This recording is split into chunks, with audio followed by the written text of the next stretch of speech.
The best of the sunshine on Tuesday, definitely across Northern Ireland and Scotland, but still feeling cold here despite the sunshine, with temperatures widely in the low single figures. However, just a little bit milder across the south and west. Oh, good morning. They've come to us a little early. We've got a busy show today. We're going to be talking a bit about immigration and whether voting for Nigel Farage via reform would hand over seats to Labour. And also the BBC, your licence fee, it could go up to £173.30 in April, a 9% rise, the biggest for 40 years. The Prime Minister says he'll block it. He flipping well should. Yeah, that's right. We've got Sarah Vine's going to be in the studio. Mark Francois, Conservative MP as well. We've got some good guests this morning. And he'll have quite a lot to say about the money we're giving to Rwanda. Another 15 million on top of 140 million. For what? For what? I mean, I'm laughing. It's not funny. It shouldn't be funny. But why are we giving Rwanda more money? What can they do with that money over there that would mean that we can eventually get asylum seekers on the aeroplanes? And you can enjoy our wonderful Christmas festive cheer. We've done well this year. Very nice. See you soon.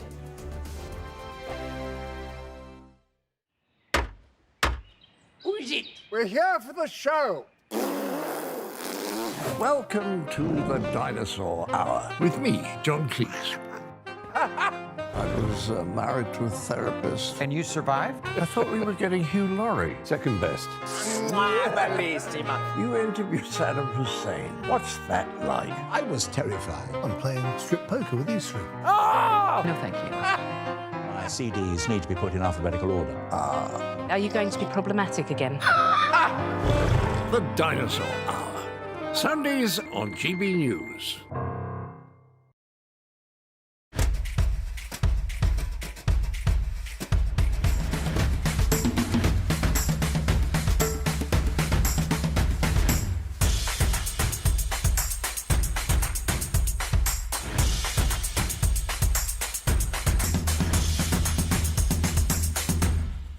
Wake up to the headlines with Headliners every morning at 5 a.m. We treat you to the day's biggest stories before anyone else, 7 days a week. You can catch up on everything you need to know before you've even had your kippers. Headliners every morning at 5 a.m. only on GB News, the People's Channel, Britain's news channel. GB News, unlike other broadcasters, isn't obsessed with the London-Westminster bubble. We think there's a nation beyond the M25, and that's why we talk about the issues that matter across the land. Join me on State of the Nation, 8 to 9 o'clock, Monday to Thursday, on GB News. Daisy's listening, and you should too. I think the most exciting bit for me is talking to people. People who I think are ignored often by the major news channels. We're going to give news they want to hear. There's a voice there that needs to be heard. I think there's a chance here for a diversity of opinion to be expressed, which you don't find elsewhere. It's really exciting. We don't hold back. We're free to say how decisions that are taken here affect us all around the country. Only on GB News, the People's Channel, Britain's news channel. There's only three people you can trust in life: your doctor, your lawyer, and your nana.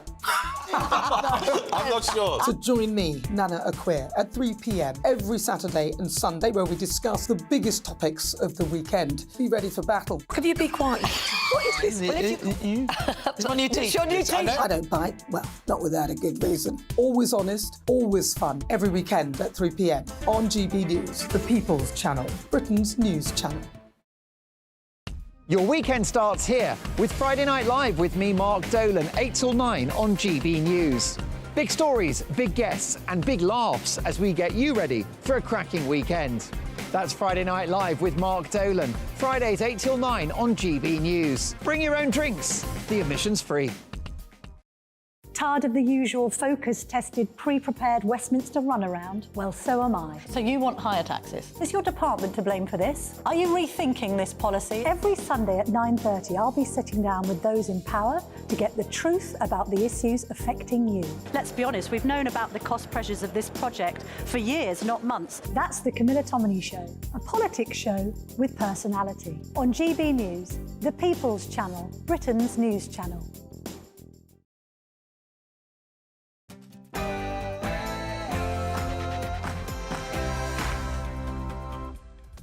Good morning, it's 9:30 on Monday the 4th of December. This is Britain's Newsroom on GB News with me, Andrew Pearce, and Bev Turner. A revised Rwanda plan. The British government is set to give Rwanda at least £15 million to secure an immigration treaty. Our political editor Chris Hope has the latest. It's a huge week for Rishi Sunak. Can he stop the boats? His political career depends on it. We'll find out. And talking of the small boat surge, around 520 crossed the channel on small boats on Saturday. That's almost 30,000 so far this year. Too many.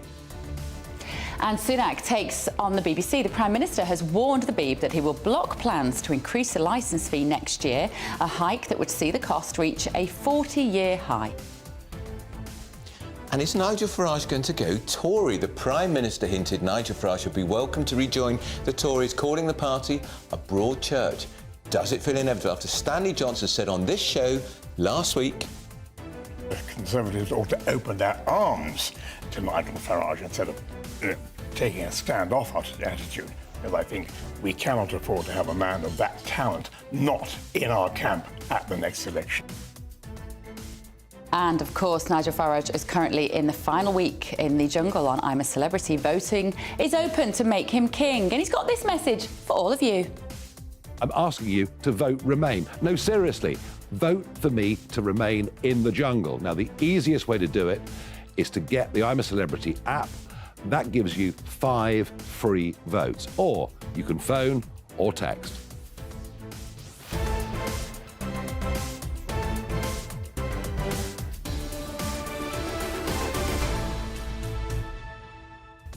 So if you'd like to do that, and why wouldn't you, to support Nigel and thereby GB News, register to vote for Farage. Grab your phone, scan the QR code on the screen now, or you can download the app separately. You can vote for him 5 times a day. Free of charge. Free of charge to vote for him in that way.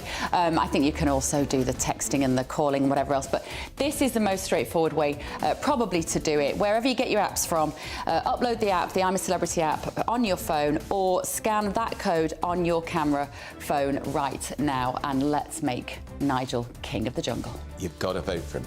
Yeah, we like that very much. Get in touch with us this morning. gbviews@gbnews.com is the email for all of our talking points. We've barely touched upon the topics we're going to be discussing. We've only given you a small sample there. We're here until midday. First, though, here's Tatiana Sanchez in the GB Newsroom.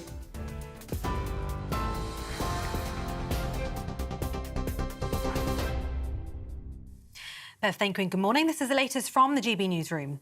British lawyers could be sent to Rwanda to advise judges there on asylum cases. The move would be a part of a new treaty aimed at making the government's Rwanda plan legally watertight following the Supreme Court's ruling against it in November. Meanwhile, there's been speculation the African nation's pushing for more money on top of the £140 million already committed to the scheme. The Ministry of Defence's plan for new weapons has a budget black hole of £16.9 billion. The National Audit Office said the MOD's 10-year programme until 2033 was unaffordable, and the projected deficit is the biggest since 2012. It puts the estimated cost at more than £300 billion against a budget of just over £288 billion. The Culture Secretary says the government's concerned about suggestions that the BBC's licence fee could go up because of the cost of living pressures. Lucy Fraser says she wanted it to rise by an appropriate amount, but a planned 9% rise to £15 would be a very high level. The licence fee is currently £159 per year, but it's set to rise to just over £173 in April. There are reports the Prime Minister could block the increase. Israel's ordered people living in southern Gaza to urgently flee as it widens its offensive. It says Israeli forces killed 2 Palestinians and detained 2 others during a raid in the occupied West Bank this morning. The military's vowed to hit the south with no less strength than it targeted the north, but Palestinian civilians say they've run out of places to go. And almost £4 billion is being put into improving rail links in northern England. The government has pledged the money to accelerate the Transpennine route between Manchester, Huddersfield, Leeds and York. It's already invested £3 billion into the project, which is expected to deliver electrified tracks by the middle of the decade. The announcement comes after the planned HS2 route between Birmingham and Manchester was axed in October. For more on all of those stories, you can visit our website, gbnews.com. Now back to Andrew and Bev.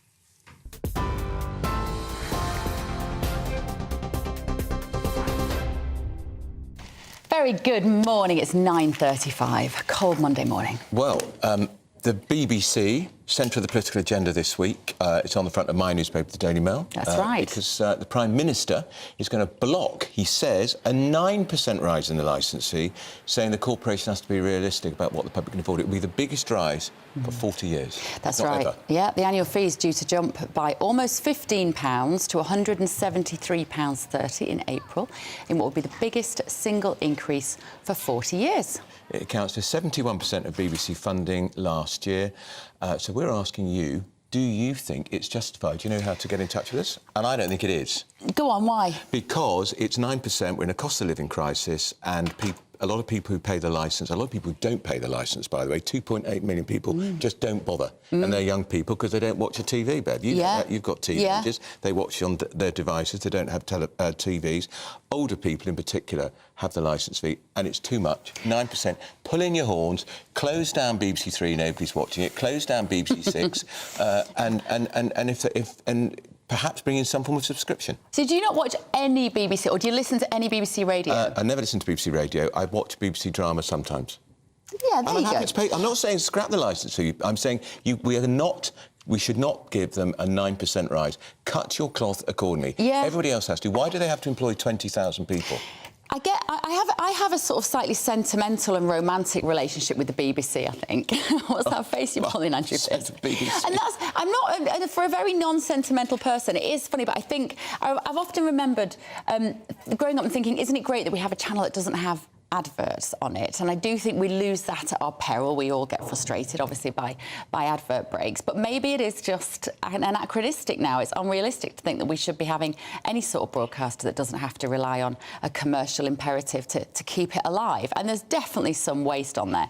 And also, where I do buy into the idea that we should not be paying for the BBC is when I think about Gary Lineker's salary. Jack, and there are plenty more. Well over £1 million for talking about football. Talking about football. I've offered before. I'll do it for a lot less. I don't know anything about football, but I could do it for a lot less. But that's when I start to go, well, hang on a minute. Are they taking the mickey here by paying somebody like Gary Lineker that amount of money, which is a job that loads of ex-footballers could do for probably half that money? For a lot less than that. Let's talk to our political editor, Chris Hope, who is in Westminster. Chris, is he really going to block it, the Prime Minister? Good morning. Morning, yeah, we're waiting to see, aren't we? I missed that question. I'm so sorry, I missed that question. The licence fee, is the Prime Minister really going to block the 9% rise?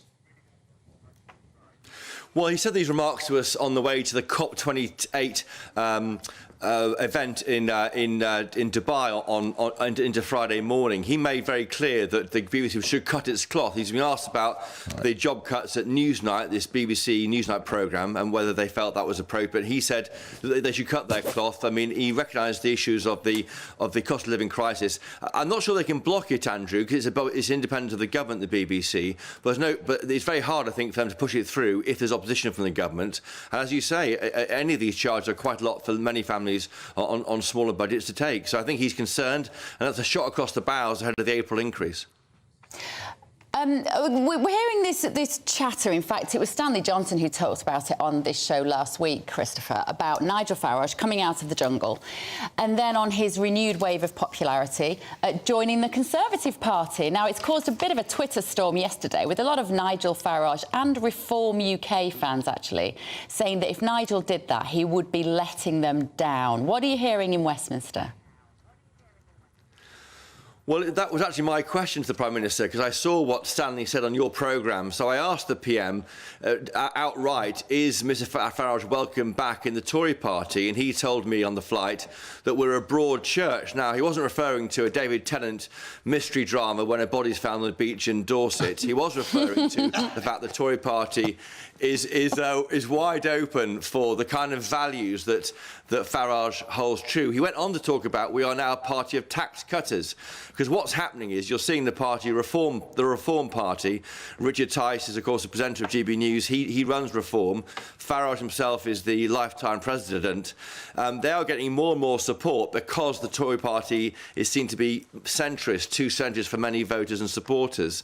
And now he knows by tacking in towards the right, maybe inviting Farage back to join his party. Whether Farage would do it, we don't know. He's in the jungle. It might be career suicide, but at least it would show voters that the party is keen on this kind of right-wing agenda, not least stopping small boats, controlling immigration and the like. And that's why I think he was saying that. So the broad church line is one he's used before. When I asked him the same question in October, what's very interesting about it, Bev and Andrew, is he's still saying the same thing. He recognises that need to appeal to that kind of supporter. And actually, somebody in the jungle asked Nigel Farage if he would join the Conservatives, and he said never say never was his phrase in the jungle last week. Well, look, we've got in the panel with Mark Francois, Tory MP, and, of course, Sarah Fine from the Daily Mail. Let's ask you, first of all, would you like to see Nigel Farage as one of your colleagues?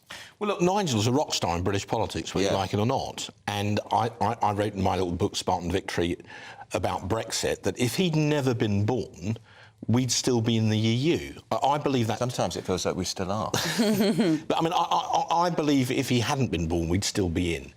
But, you know, so I'm not averse to him joining the Tory party, but he can't have it both ways. He can't, on the one hand, campaign for reform, keep attacking the Tory party, and on the other hand, say he'd quite like to join it. So in the run-up to the general election, I think Nigel has a decision to make. Right.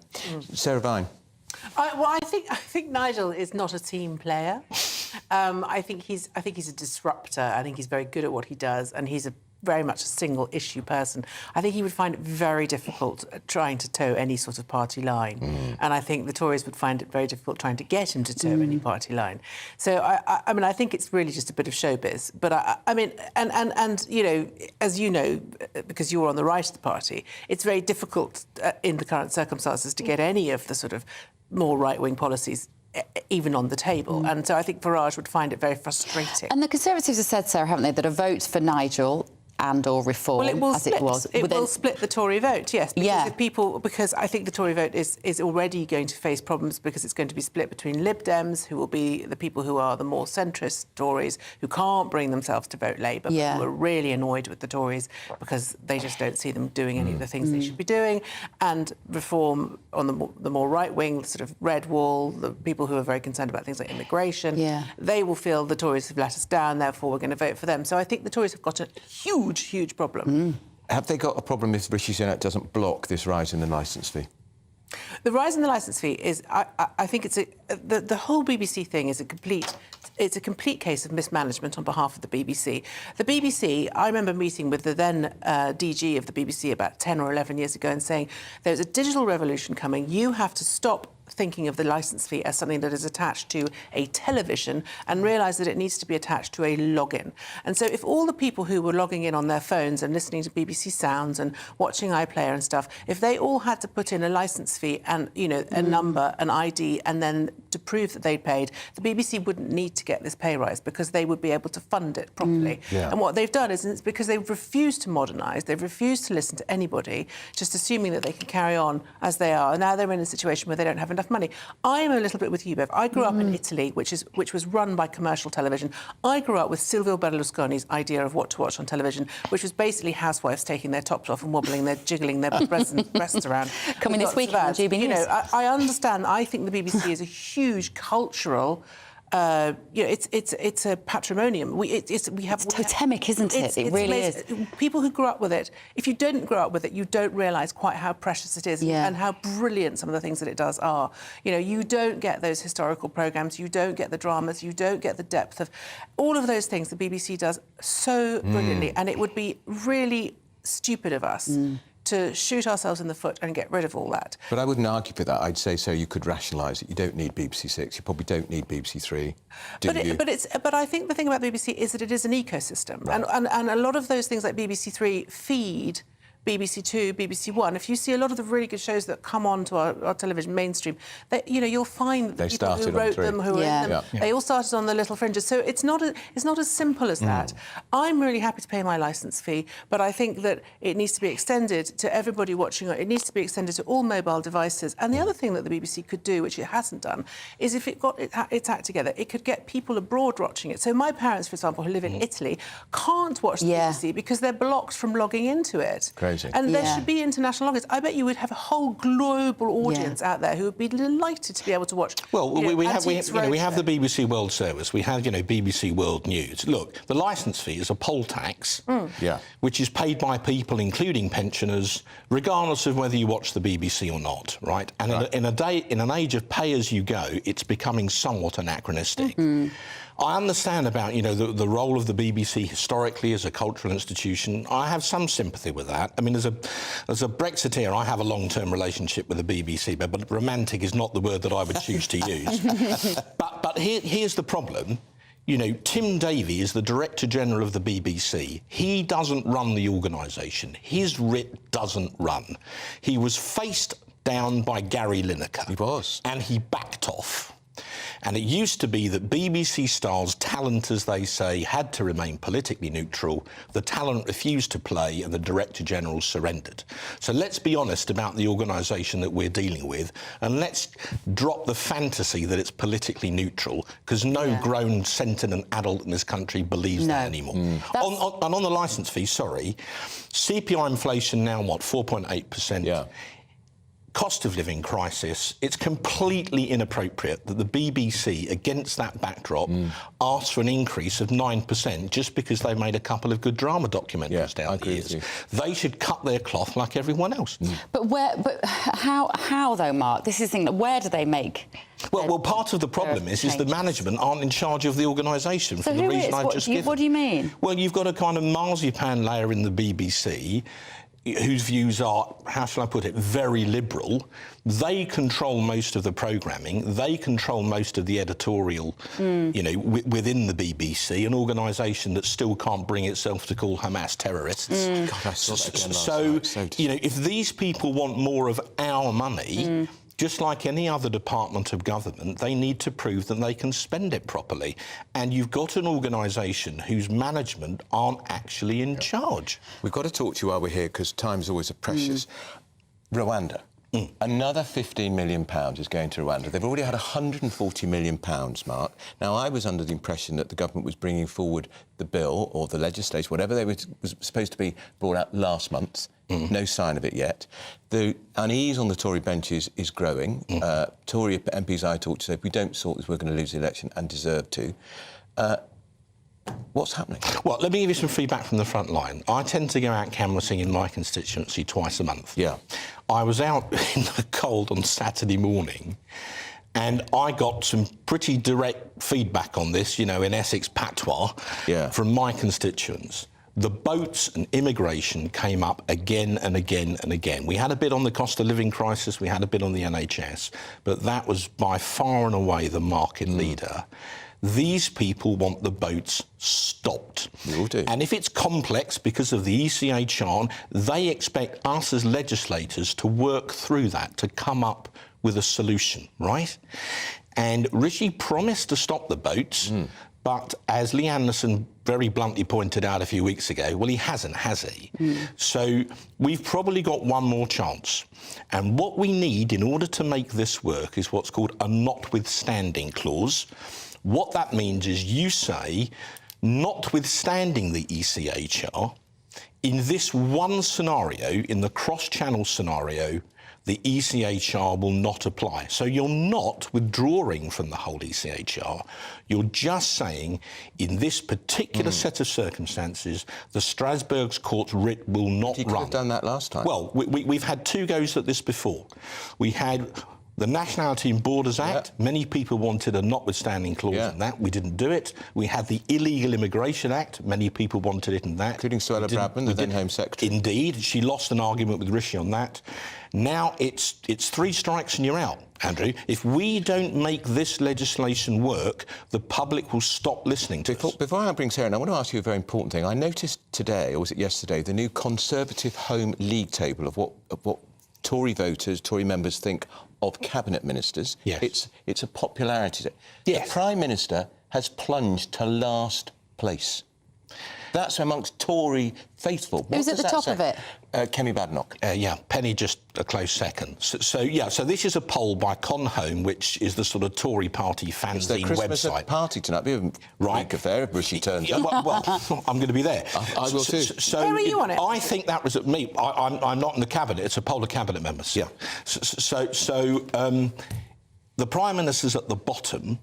I interpret that as frustration about Tory party members about the lack of, enough punchy retail policies, particularly including the fact we still haven't got clear legislation on stopping the boats. I think if we did have, I'm sure the Prime Minister would be further up the list. Sarah, what do you think? I don't understand why he didn't put Kemi Badenoch in as Foreign Secretary. Absolutely. That's what I don't understand, because she's a brilliant woman. Yeah. Very clever, very direct, very straight, just absolutely what you see is what you get. And I think she would have been very strong in that position. I think the Rwanda thing is a nightmare. If they push on, it's going to be a nightmare. If they don't, it's going to be a nightmare. I think, given how far we've come and how much money they've spent on it, I think they should just crack on. That's what I think. Do you think Do you think there's any chance? Because I'm growing with more of the view there'll be a general election in May. Because they can't have all these boats pouring across the Channel in the summer. Do you think there's any chance we could have had a single flight to Rwanda by May? Well, if they really put their put their shoulders to it, yes, I think they could probably do that. Well, the Prime Minister kind of bet the farm on this. Stop the boats is unambiguous. It's binary, isn't it? Yeah, but let's... Sorry, Mark, carry on. Well, I mean, some people did advise Number 10 at the time. Don't say that unless you're absolutely copper-bottom sure you can deliver it. So we now have to deliver this. The Prime Minister keeps repeating it. He keeps doubling down on it. So if you will the ends, you must will the means. And that means some of my colleagues, including in the Cabinet, who think the ECHR is holy writ, have got to realise we've been 20 points behind now for many, many months. 23 points. Well, but on an average of 20. It's 23 the other day in YouGov. Unless we do something muscular about this, the risk is a lot of the electorate just bring down the shutters and stop listening. But it isn't just the ECHR, is it? It's UN issues as well. And also, the Supreme Court has just said recently that we can't send people to Rwanda because they can't guarantee this process of non-refoulement would occur in Rwanda, so that somebody who is sent back to their country of origin may be prosecuted or persecuted in that country. I'm not sure why this 15 million quid is going to help that. Do you know what that's going to be spent on, which means that Rwanda will be more trustworthy in that regard? Well, I think, as I understand it, Bev, it's in the context of a treaty with Rwanda that we would sign that partly would seek to address specifically the concerns of the Supreme Court. So I think that 15 million is in the context of that treaty. But the key point is, if you look at what we did on prisoner voting, we just said to the Strasbourg court a few years ago, thank you very much, this is none of your business. Right. Cameron said that, Parliament were absolutely with him, and in the end, the Supreme Court backed down. We don't need to withdraw from the whole convention, although personally I could live with that. But what we do need to do is to say to the Strasbourg court, this is none of your business. And we need legislation to make that place. Sarah Van, last word on it. No, I just think the Tories are in a really, really difficult situation, and if I were them, I would do something really radical, because they've got nothing to lose. They're going to lose anyway. You mean beyond Rwanda, something Well, I mean, radical. just either push on hard with this. I think they need some really, really bold policies that are going to restore people's faith in their ability to... Before you both go, I want a word from you on Keir Starmer endorsing Margaret Thatcher over the weekend, Sarah. What was he doing? Well, I think he's trying to appeal to a certain, section of the electorate who might not normally vote Labour. It's straight out of the Blair playbook. Yeah, it is. Blair did exactly this. We know that Starmer sees Blair regularly. We know that Blair is whispering in his ear all the time. This is straight out of the Tony Blair manual. You reach out to traditional Tory voters. Anyone, Keir Starmer ain't no Margaret Thatcher. No, quite right. And anyone who thinks they are has never met the bloke, thinks he is, has never met the man. Yeah, quite.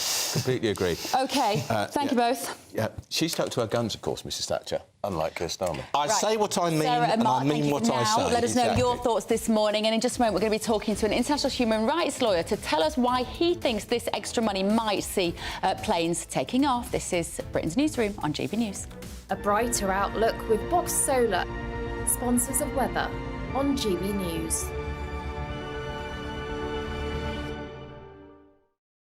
Good morning, welcome to your latest weather update from GB News. I'm Ellie Glazier.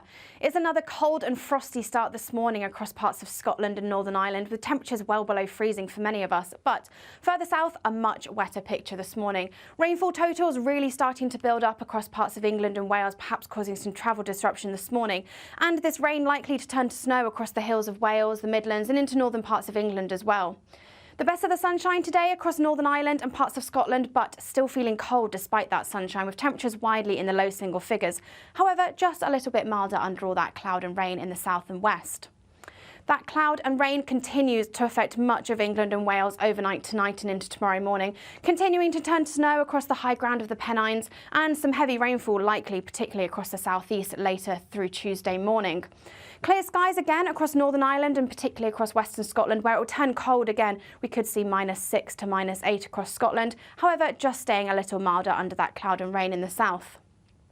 Tuesday starts another cloudy and damp day, particularly across England and Wales. Some snow showers continue across the Pennines, but that hill snow and rain slowly clears its way towards the southeast into Tuesday afternoon, with some brighter spells developing from the west.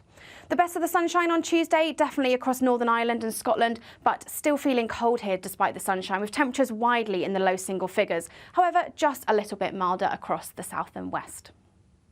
That warm feeling inside from Boxed Boilers, sponsors of weather on GB News.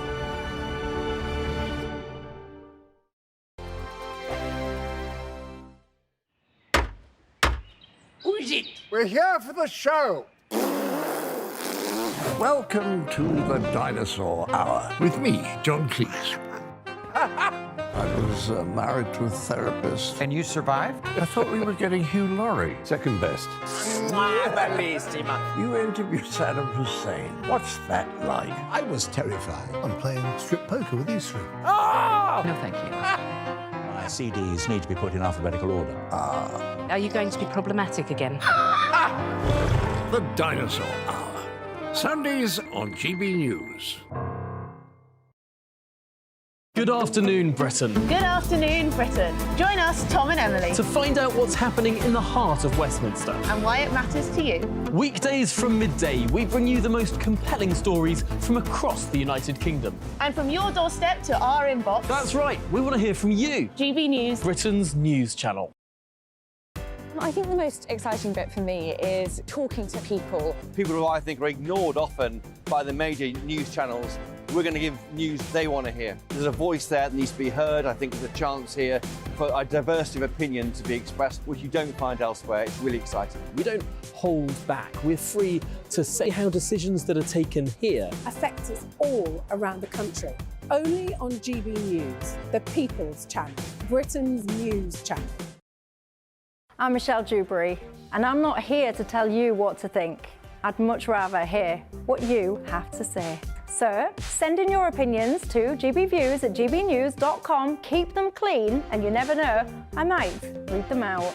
With my panel here on Jubes & Co, we debate, we get stuck into the issues of the day on a show where all views are welcome, especially yours. GB News, the People's Channel, Britain's news channel. In the GB Newsroom, we bring you the news as it happens. With our team of dedicated journalists across the UK, we're ready to give you accurate reporting every day. When the news breaks, we'll be there with bulletins on GB News, the People's Channel, Britain's news channel. Your weekend starts here with Friday Night Live with me, Mark Dolan, 8 till 9 on GB News. Big stories, big guests and big laughs as we get you ready for a cracking weekend.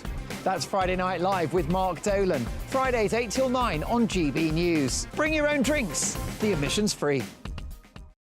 GB News, unlike other broadcasters, isn't obsessed with the London-Westminster bubble. We think there's a nation beyond the M25, and that's why we talk about the issues that matter across the land. Join me on State of the Nation, 8 to 9 o'clock, Monday to Thursday, on GB News. Daisy's listening, and you should too.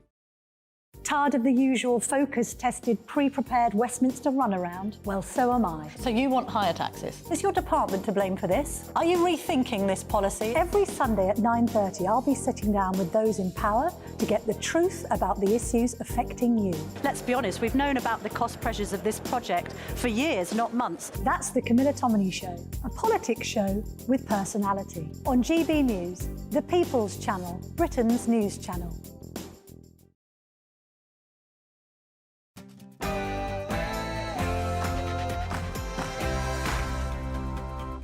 It's 10 o'clock on Monday the 4th of December. This is Britain's Newsroom on GB News with me, Bev Turner and Andrew Pearce. Revised Rwanda plan. The British government is set to give Rwanda at least £15 million more to secure that immigration treaty. That's on top of the £140 million we've already given. Our political editor Chris Hope has the latest.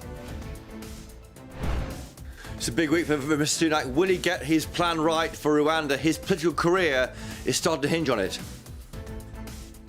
And Sunak takes on the BBC. The Prime Minister has warned the Beeb that he will block plans to increase the licence fee next year, a hike that would see the cost reach a 40-year high.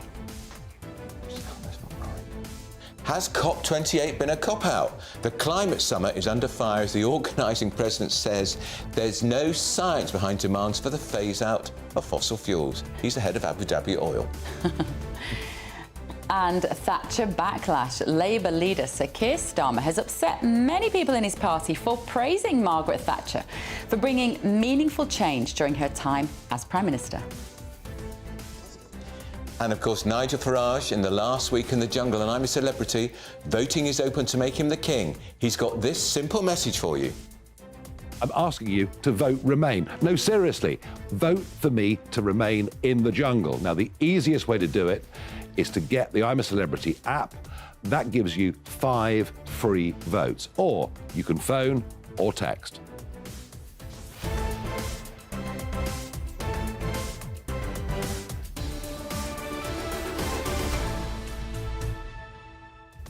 And so if you'd like to support Nigel Farage and thereby also GB News, you can get your phone out now, open the camera and click it on that code there. Now that will bring you up the app into your phone and then you get 5 free votes per day for Nigel Farage. If you find that a little bit complicated, Mum and Dad, if you're watching, I know that might be a little bit beyond your skill set, but you can go to the... It's a bit complicated for me, to be honest. I've got someone to do it for me.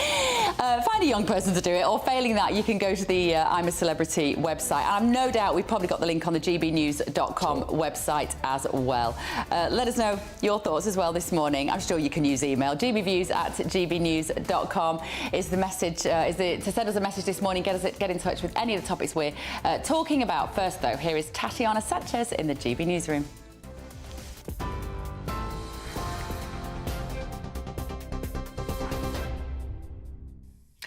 Bev Turner, thank you. This is the latest from the GB Newsroom. British lawyers could be sent to Rwanda to advise judges on asylum cases as part of the government's plan to secure an immigration treaty. It's understood the Home Secretary is close to finalising the plan after the Supreme Court ruled against it in November. Reports suggest the Rwandan government could be paid around £15 million on top of the £140 million already committed to the scheme.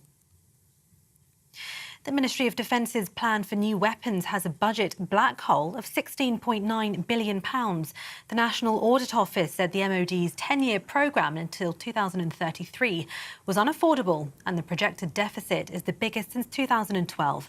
It puts the estimated cost at more than £300 billion against a budget of just over £288 billion. The Culture Secretary says the government's concerned about suggestions the BBC's licence fee could go up because of cost of living pressures. Lucy Fraser says she wanted it to rise by an appropriate amount, but a planned 9% rise to £15 would be a very high level. The licence fee is currently £159 per year, but it's set to rise to just over £173 in April. There are reports the Prime Minister could block the increase, though it's understood no decisions have yet been made. Drivers are being warned of roads like ice rinks this morning after another night of sub-zero temperatures. It follows a period of heavy snowfall in Cumbria, where more than 1,500 homes are still without power. And Cumberland Council says nearly 40 schools are closed today. A number of weather alerts for snow and ice remain in place across much of the north of England until noon, with further warnings for snow covering the eastern side of Scotland. Almost £4 billion is being put into improving rail links in northern England. The government has pledged £3.9 billion to accelerate the Transpennine route between Manchester, Huddersfield, Leeds and York. It's already invested £3 billion into the project, which is expected to deliver electrified tracks by the middle of the decade. The announcement comes after the planned HS2 route between Birmingham and Manchester was axed in November. Israel's ordered people living in southern Gaza to urgently flee as it widens its offensive. It says Israeli forces killed 2 Palestinians and detained 2 others during a raid in the occupied West Bank this morning. The military's vowed to hit the south with no less strength than it targeted the north, but Palestinian civilians say they've run out of places to go. Robert Fox, the defence editor at the Evening Standard, told GB News that more and more violence might not be the answer. I think they've reached what they say in military terms. It sounds a bit remote, but it's a very easy expression to explain the question for moment. What is a question for moment? When you decide on a strategy, decide on a plan, decide on an aim, and then you go through points, deciding your aim 1, point 2, how you get your forces to get to point 3, the operation, and then point 4 is the proposition we put up in the first place now out of date? Do we have to adjust? And I would claim the Israelis have reached that in Gaza, and we're all beginning to reach that with Ukraine. 11 people have been killed after a volcano erupted in Indonesia. 3 survivors were found among 75 in the area at the time. The Merapi volcano spewed ash as high as 3 kilometres into the sky. Authorities raised the alert to the second highest level and prohibited residents from going into the area. A small eruption this morning has prompted the search to be suspended. Merapi is one of the most active volcanoes on Sumatra Island, and its most deadly eruption was in April 1979, when 60 people died. And the UK's only giant pandas are setting off for China after spending 12 years in Scotland. Edinburgh Zoo's star attractions, Yangguang and Tiantian, also known as Sunshine and Sweetie, came to Edinburgh Zoo in 2011. It was hoped they'd breed while at the zoo, but they didn't produce a cub. Visitors were given a final chance to say farewell to them on Thursday. This is GB News across the UK on TV, in your car on digital radio and on your smart speaker by saying play GB News. Now back to Andrew and Bev.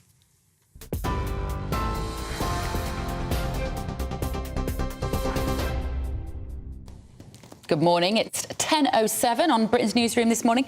Victoria has been getting in touch and she said, I don't believe we should be forced to pay for something that we don't use. This is BBC licence fee payer. Either subscribe or start advertising. And Janice is similar. Scrap the licence fee. It's totally unfair. Why should you pay to watch other live TV if you never watch it?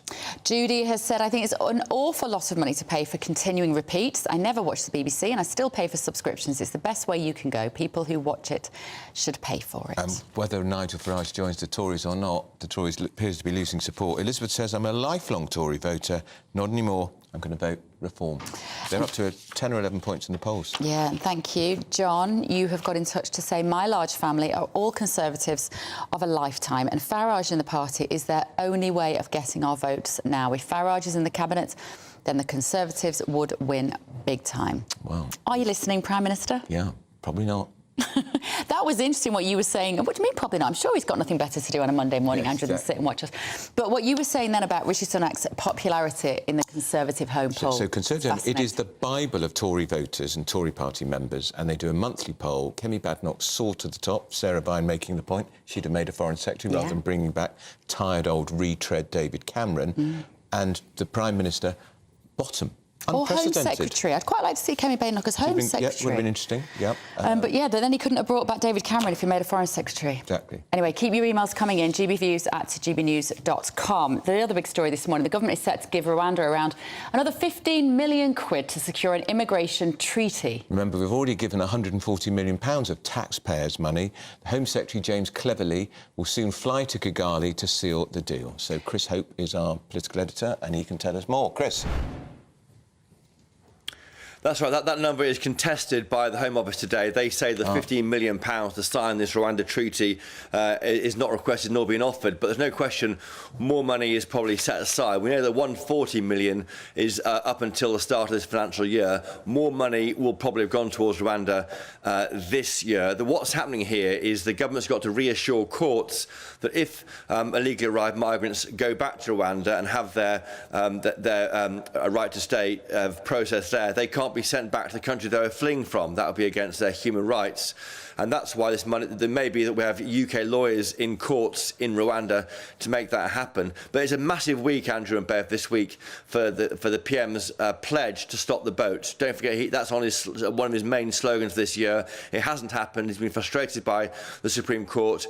We are probably going to hear more from them on the treaty. First of all, the treaty with Rwanda, and secondly, a new law to disapply human rights from those being sent back to Rwanda, to stop lefty lawyers, to quote what the government says, or some ministers have said, stopping migrants being taken back to Rwanda if they arrive here, to try and break this model. The whole idea is to try and break the business model, to stop migrants coming across that dangerous crossing across the south coast of England and stop them coming here. That's the idea. We'll see a lot more this week on this.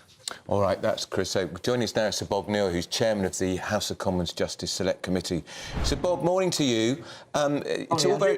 It's all very well the Prime Minister's taking stuff into the House of Commons, but how's he going to get it past the Supreme Court?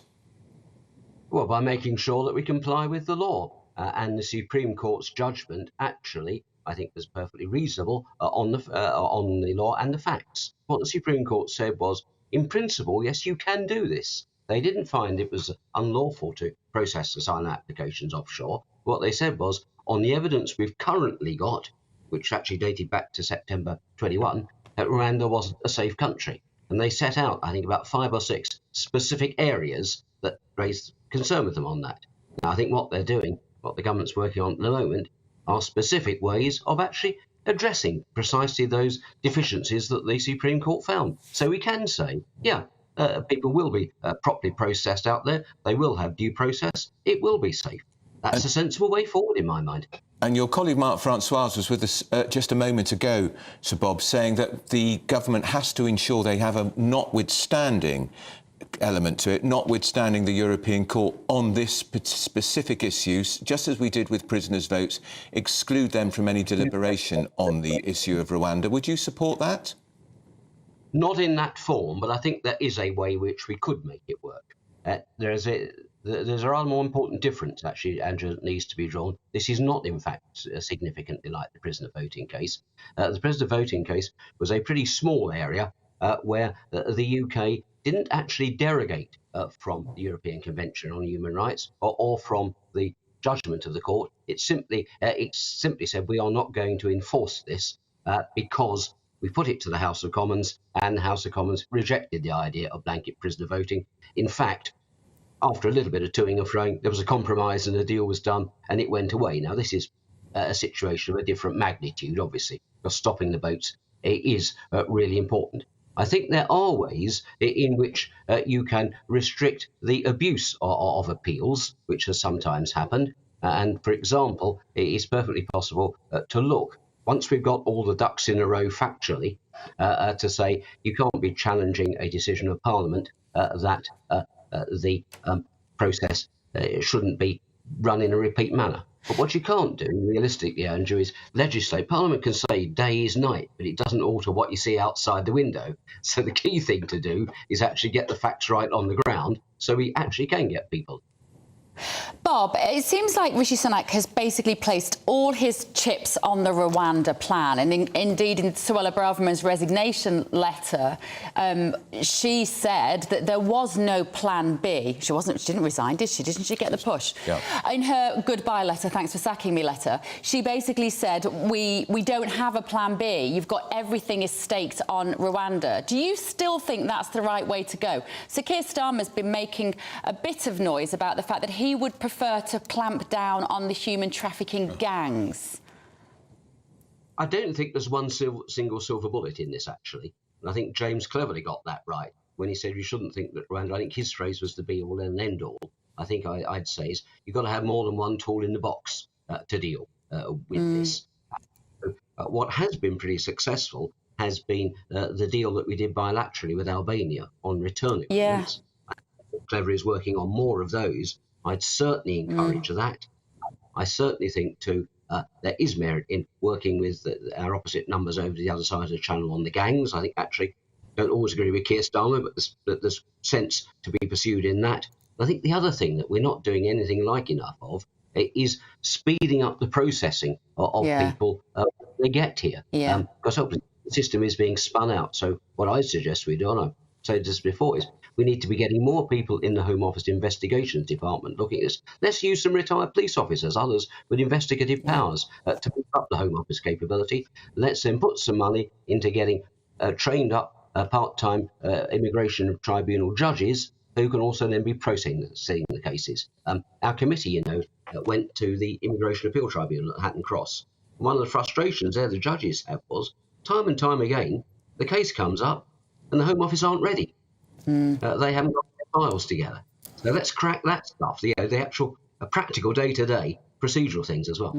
Well, can we ask you, Sir Bob, on the front page of the Daily Mail, the front page of the Daily Telegraph, the Prime Minister says the BBC must not raise the licence fee. Biggest increase for 40 years, 9%, taking it up to £173.30. He's right, isn't he? It's a cost of living crisis. That's going to hit particularly people on fixed incomes like pensioners pretty hard. It's a lot for people, and I think we've got to be sensible about this. I'm not one of those who says defund the BBC, but equally, given not everybody uses it, I don't think we should be raising the licence fee at a level that's really going to hit, as you rightly say, some of the poorest, the hardest. So I'm rather with the Prime Minister on this one. The other thing I'd do is I would, wearing my Justice Committee hat, I wouldn't continue prosecuting for people in the magistrates' courts if they don't pay their licence fee. That clogs up the magistrates' court. I'd make that a civil debt, and the BBC can then pursue that through civil processes rather than using the court system to collect it from people sometimes who are in a mess. Those are two sensible things I would do. Interesting. Bob, there's all of this gossip about whether Nigel Farage is going to come out of the jungle. I don't know whether you're watching I'm a Celebrity, but is he going to come out of the jungle? I was washing my hair that night. Well, is he going to come out of the jungle and join the Conservative Party? Stanley Johnson in this very studio last week said that he thought he would before the next election. Well, Stanley's a character. I wouldn't always go to him for political advice, so bless him. But he knows what's going on. He's got his ear to the ground, though, when it comes to the Tory party. Well, sometimes not, I think, actually, Beth. Stanley has his own take on these things. Nigel Farage stood against me in the by-election in 2006. He was a vile opponent, thoroughly unpleasant, and he was thoroughly unpleasant in his dealings with previous Conservative candidates who he stood against as well. Ask my friend Craig McKinley, some of the nasty stuff Nigel said there. I think we've got better people who can get into the Conservative Party than Nigel Farage. All right, well, that's a Bob New. Thanks for your honesty, Bob. I love that. Yeah, we have to make the point that Nigel's not here to defend himself against those allegations of being vile. And Bob, if you want to vote for him to stay in the jungle, there's a little app. I think he might not be. Don't forget, we'd like to know your thoughts about the licence fee. You're happy to pay a little bit more, do we, most? Now, we're going to talk to David Hay, the human rights lawyer, about Rwanda. David, what is this 15... Now, the Home Office are disputing the 15 million, but it seems like more millions to go to Rwanda. Is that going to make the case for them to take refugees watertight, in your view? No, I mean, good morning to you both. I mean, first of all, why are we spending more money on something that so far hasn't worked? You would have thought if they put the plan in place properly in the first place, that whatever they're now being charged for would have been done then. But I don't think, you know, if we look back, Andrew, it was about exactly a year ago, I think, that the High Court approved this plan, as it were. We're a year later. So even if the government puts this treaty in place, does what the Supreme Court has said they're going to do, if we look at how long it took the last case to go through the process, unless the government try and do shortcuts, even if it's all fine, as I've said many times before, I still don't see anybody going there in this government's term. What will that £15 million be spent on, David? Well, if we look at what the Supreme Court has said, they said one of the things they said needed to be done, as your previous guest mentioned, who seems remarkably sensible in everything he said. So why the government can't hire him, I'm not sure. But one of the things that needed to be done is a treaty at the moment instead of a memorandum. So a treaty between the two countries would allow the individual asylum seekers to rely on that in court. And so the government said that's one of the things they're going to do, as well as other things. But even if they do those things, well, let's assume that they then go back to the asylum seekers and say, we're going to deport you. Then the new court process starts. I don't see how that will happen in the time left of this government. Are you clear, Andrew, on what that... No, I'm not. I'm sorry, David. I don't mind asking the stupid questions. I'm still not clear as to what we're paying our 15 million quid for. Because if we think back to why this got rejected by the Supreme Court, they didn't have faith that the Rwandan authorities would fulfil the non-refoulement process. In other words, they might see somebody stood there asking to stay in Rwanda, and they would say, no, you've got to go back to Eritrea. Now, when they go back to Eritrea, they might get beaten up for being gay. Let's use that as an example. Yeah. How will this 15 million quid change the mind of the person in the court who's making the wrong judgment in the eyes of the Supreme Court here? Yeah, so one of the things, I mean, there may be other things, but one of the things focused on that they said that at the moment with the Supreme Court, there was a memorandum. So there was basically a memo between the UK government and the Rwandan government saying, we will do X, Y, and Z. We will follow policies and procedures. We won't do this. Right. The Supreme Court found that isn't safeguarding the asylum seekers, because if you're an asylum seeker and you do get sent back, or you're about to and there's a risk, you can't rely on a memorandum between governments. You need a treaty, a law that you can say this is going to be breached. So what will happen is that there will be a treaty, which is an international instrument between the UK and Rwanda, effectively probably saying somewhat similar to what the memorandum said, but in treaty language. That would mean that if that was breached or likely to breach, the individual asylum seeker can rely on that in a court process. That's one of the things they're going to do. And there were other things that they mentioned in terms of the actual process on the ground that needed strengthening. But again, why wasn't that done in the first place? That's one of the things here. We shouldn't be sending any more money as far as I'm concerned. All these things should have been done. And in any event, as I've said, even if all of that is done, looking at the timetable, look back to exactly a year ago when the High Court said, it's OK, you can send them. A year later, the Supreme Court saying, no, you can't. We're still here. Yeah. All right. That's David Hay. We've just... Fascinating. Thank you, David.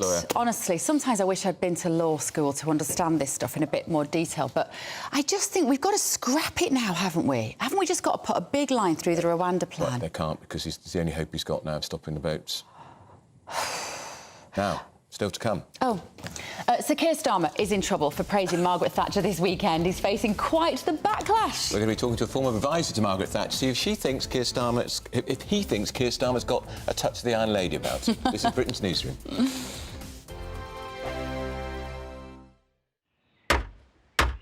Who is it? We're here for the show. Welcome to the Dinosaur Hour with me, John Cleese. I was married to a therapist. And you survived? I thought we were getting Hugh Laurie. Second best. You interviewed Saddam Hussein. What's that like? I was terrified. I'm playing strip poker with these three. No, thank you. My CDs need to be put in alphabetical order. Are you going to be problematic again? The Dinosaur Hour. Sundays on GB News.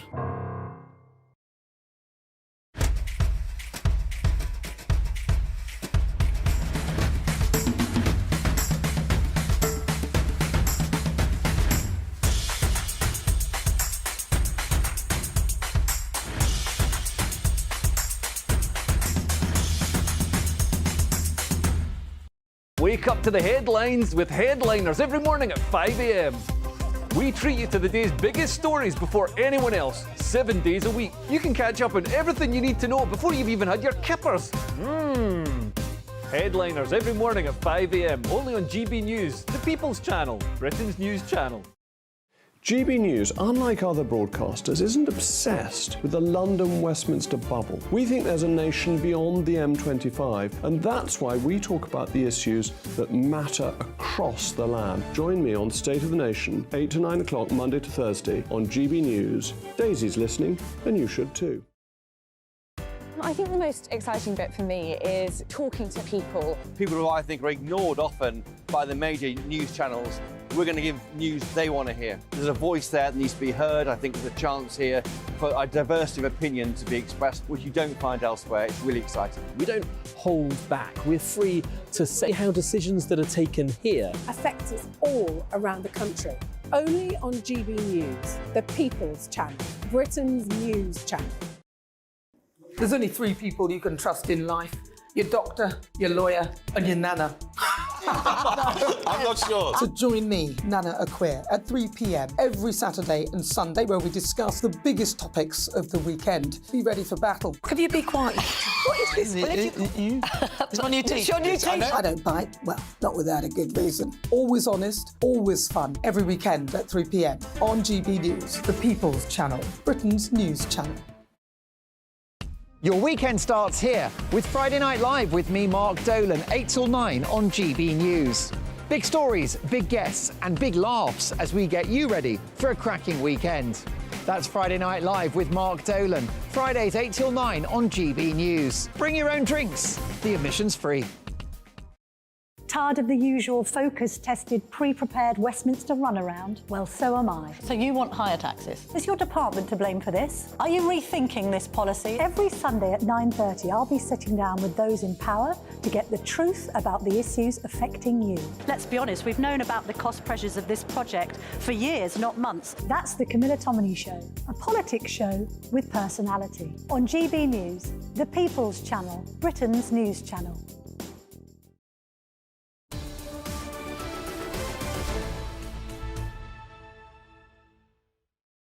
10:25 with GB News with Britain's Newsroom with Andrew Piers-Turner. Where are we? We've got Piers Possinger in the studios, former advisor to successive Tory leaders, prime ministers, and a former advisor to the BBC chairman, Michael Gray. But we'd like to ask you first, Piers, about Rwanda. So you heard Mark Francois talking about how we can effectively elbow the European Court out of this little aspect of their deliberations. What do you make of that? I think that's nonsense. I mean, you can't say to a legislative body, we don't like that law, so we're going to opt out of that, but we'll follow the rest. It won't work. And they'll find... I mean, the fact is, the government's in a complete mess over this, and they know it, and they're desperately scrabbling around to find a way out of it. And they're also being blocked by the Whitehall blob of civil servants who are completely against this, and people who think that we should open the floodgates and let all the immigrants in. And I'm afraid they're on a losing wicket here. They really are. And Rishi Sunak had a golden opportunity to move away from Rwanda when Suella Braverman, when he sacked her, and the Supreme Court turned us down. Turned the government down. He had an opportunity then to say, OK, Rwanda hasn't worked, we've got to kind of find somewhere else. Now, there were rumours floating around at the weekend that Pontins, who were closing two huge holiday camps, the reason they were closing them was they were going to be set up to prepare for immigrants coming in and using those holiday camps. I'm not sure whether there's any truth in that. It does sound plausible, I must say, because I think they've got to have another plan. The point is that Rishi's own position is now so attached to stop the boats that if he doesn't get this thing through and get it, and he's got opposition in the Lords. Don't forget our good friend, the Archbishop of Canterbury, will do all he can to stop this. We've got the left, of course, against this. We've got the civil servants against it. We've got the courts almost certainly trying to find a way to stop it. And I don't think he's going to succeed. No. And I think, therefore, he's got to have another plan, and he should be looking at that very quickly. Is he going to succeed in stopping the BBC raising the licence fee by 9%? And I know you used to work for Michael Grade, yes, who's a former chairman of the BBC, now head of Ofcom. Yeah, I mean, Michael Grade was a wonderful chairman of the BBC. I wish he was there now, quite frankly, because the BBC's a total mess and has lost an enormous amount of public support, particularly over its dreadful coverage of the Gaza war. But also, the point is, it's neither one thing nor the other. It's neither a public organisation or a commercial. It's sort of in between the two, which is why it doesn't work. And if it's a public service, for example, if it's a public service channel, they don't need to pay presenters huge sums of money because they're not reliant on ratings. I mean, there's actually no justification for paying someone like Gary Lineker, for goodness sake, £1.6 million every year. I mean, why? He's just fronting highlights of football. I mean, that's the most bizarre thing. I mean, the BBC's a total mess. I don't think Sunak actually, under the way that I think Chris Hope said this earlier, I don't think the legislation as it stands allows the government to stop the increase, but it can advise and use all its influence, which is different, to say you can't actually increase it by 9%. Personally, I think it'll go ahead. I don't see Sunak stopping this. He's got too many issues. He's fighting on too many fronts. What about Keir Starmer's astonishing interview in the Sunday Telegraph, where he sort of borrowed Mrs Thatcher and said that, you know, some of the things she did were good, and he was almost trying to say that if you vote for me, you'll get a change Prime Minister. Well, you knew her, you worked with her. Yeah, I did, and Starmer's piece, I mean, I laughed out loud when I read it. It was absurd. I mean, you know, we all know Starmer's got his flip-flops. Now he seems to want Margaret Thatcher's handbag. I mean, it's ridiculous. He, of course, it's all about, again, the Labour Party have no policies, or they're terrified of actually telling the voters what their real policies are, which, of course, are old-fashioned socialist spite, giving more powers to the trade unions, attacking the countryside, penalising private schools, doing all of these things. And, of course, they'll increase taxes, even though they say they won't. I mean, but they're not committing to anything at the moment, but they don't want to put people off. So now he thinks, oh, yes, I'll get the right wing of the Conservatives, the Thatcherites, on board. Of course, there's not a hope in hell of that happening. No. Any true Thatcherite wouldn't vote Labour, whatever they said. And he risks alienating the traditional Labour voter who will hate Margaret Thatcher. Of course. I mean, he's got a very split party as well, don't forget. He's got a divided party because the extreme left hate Thatcher and always have.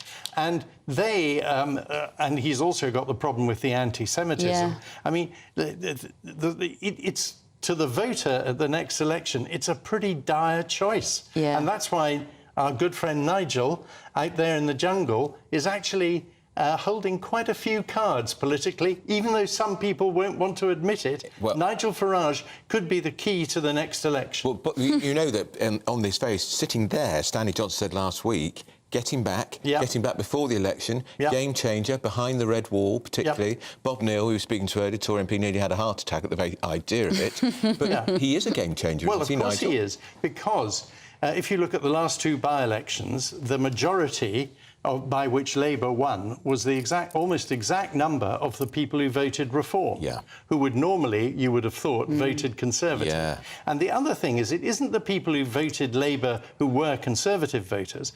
A lot of the Conservative voters didn't come out. And at the next election, traditional, proper Conservatives, every one of them, needs to get out and vote. And, of course, if Farage was with the Conservatives, I think they would. Yeah. Right, Piers, thank you so much. Lots more still to come this morning, including the Christmas market that has been told it can't open because it will be too busy. Yep, you did hear that right. It's in Lincoln.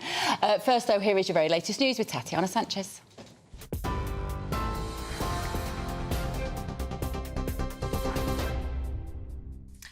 Perfect. Thank you very much and good morning. This is the latest from the GB Newsroom. British lawyers could be sent to Rwanda to advise judges on asylum cases as part of the government's plan to secure an immigration treaty. It's understood the Home Secretary is close to finalising the plan after the Supreme Court ruled against it in November. Reports suggest the Rwandan government could be paid around £15 million on top of the £140 million already committed to the scheme, though the Home Office disputes those numbers.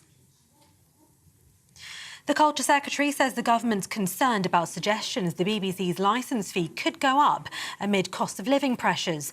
Lucy Fraser says she wanted it to rise by an appropriate amount, but a planned 9% rise to £15 would be a very high level.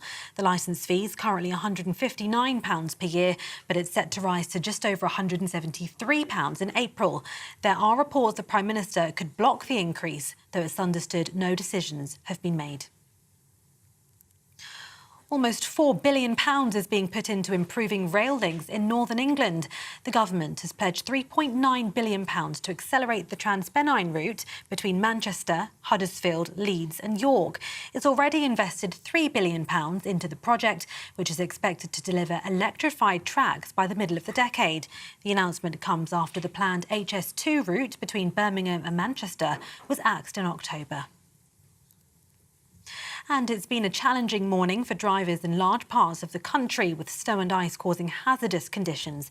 The RAC says sub-zero temperatures overnight left roads like ice rinks. It follows a period of heavy snowfall in Cumbria, where more than 1,500 homes are still without power. And Cumberland Council says nearly 40 schools are closed today. A number of weather alerts for more snow and ice remain in place across much of the north of England until noon, with further warnings for snow covering the eastern side of Scotland. You can get more on all of those stories by visiting our website, gbnews.com.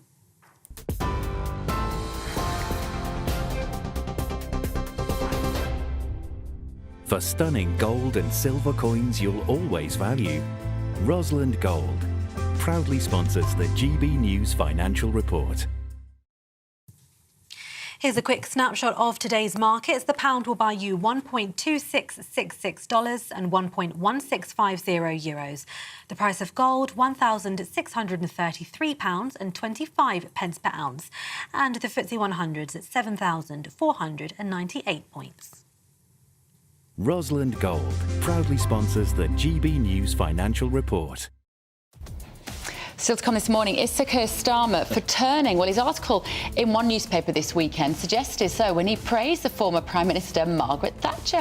The Labour MP Steve McCabe joins us, so I've never really thought as a particular fan of Margaret Thatcher, but we'll ask him.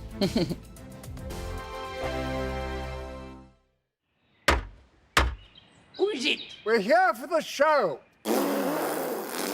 Welcome to the Dinosaur Hour with me, John Cleese. I was married to a therapist. And you survived? I thought we were getting Hugh Laurie. Second best. You interviewed Saddam Hussein. What's that like? I was terrified. I'm playing strip poker with these three. Oh! No, thank you. My CDs need to be put in alphabetical order. Are you going to be problematic again? The Dinosaur Hour. Sundays on GB News. Good afternoon, Britain. Good afternoon, Britain. Join us, Tom and Emily, To find out what's happening in the heart of Westminster. and why it matters to you. Weekdays from midday, we bring you the most compelling stories from across the United Kingdom. And from your doorstep to our inbox. That's right, we want to hear from you. GB News. Britain's news channel. I think the most exciting bit for me is talking to people. People who I think are ignored often by the major news channels. We're going to give news they want to hear. There's a voice there that needs to be heard. I think there's a chance here for a diversity of opinion to be expressed, which you don't find elsewhere. It's really exciting. We don't hold back. We're free to say how decisions that are taken here affect us all around the country. Only on GB News, the People's Channel, Britain's news channel. I'm Michelle Dewberry, and I'm not here to tell you what to think. I'd much rather hear what you have to say. So, send in your opinions to gbviews@gbnews.com. Keep them clean, and you never know, I might read them out. With my panel here on Jubes & Co, we debate, we get stuck into the issues of the day on a show where all views are welcome, especially yours. GB News, the People's Channel, Britain's news channel. In the GB Newsroom, we bring you the news as it happens. With our team of dedicated journalists across the UK, we're ready to give you accurate reporting every day. When the news breaks, we'll be there with bulletins on GB News, the People's Channel, Britain's news channel. Your weekend starts here with Friday Night Live with me, Mark Dolan, 8 till 9 on GB News. Big stories, big guests and big laughs as we get you ready for a cracking weekend. That's Friday Night Live with Mark Dolan, Fridays 8 till 9 on GB News. Bring your own drinks, the admission's free. GB News, unlike other broadcasters, isn't obsessed with the London-Westminster bubble. We think there's a nation beyond the M25, and that's why we talk about the issues that matter across the land. Join me on State of the Nation, 8 to 9 o'clock, Monday to Thursday, on GB News. Daisy's listening, and you should too. Tired of the usual focus-tested, pre-prepared Westminster runaround? Well, so am I. So you want higher taxes? Is your department to blame for this? Are you rethinking this policy? Every Sunday at 9:30, I'll be sitting down with those in power to get the truth about the issues affecting you. Let's be honest, we've known about the cost pressures of this project for years, not months. That's the Camilla Tominey Show, a politics show with personality. On GB News, the People's Channel, Britain's news channel.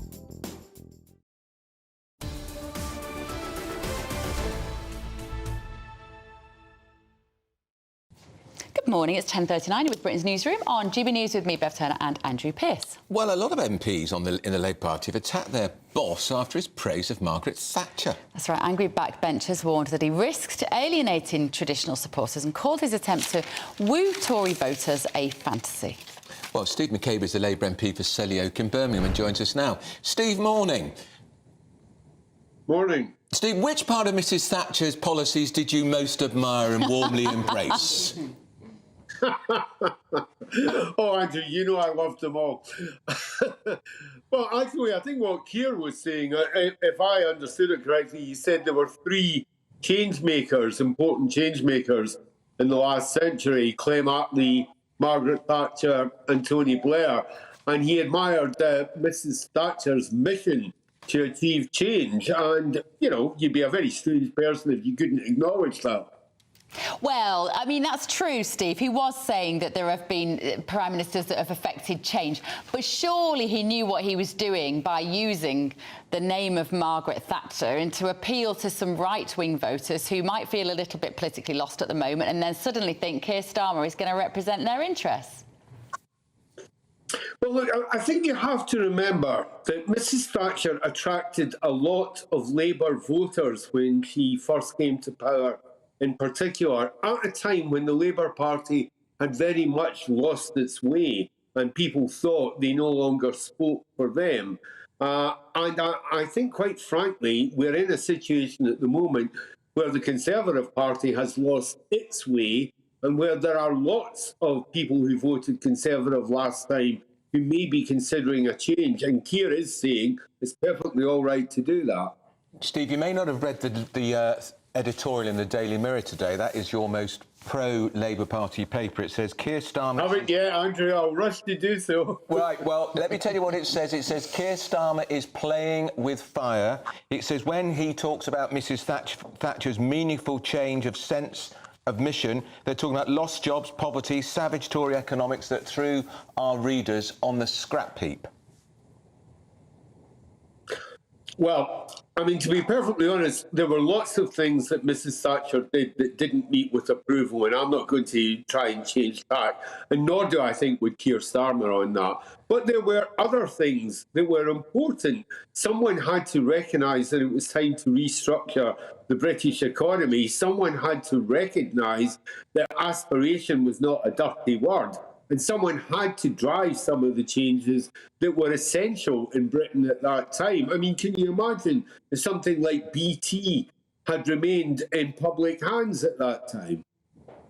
No, it took 6 months to get a phone put in. I remember it. Bev's too young. Well, but it's interesting because I think, Steve, you're doubling down on what Keir Starmer was saying. I'm kind of surprised that to hear Labour saying, look, we need... But this is the thing. We all agree we need some changes. There's no doubt about it. We need a lot to change. It feels most of the time that nothing works in this country at the moment. NHS, transport, education, it feels dire.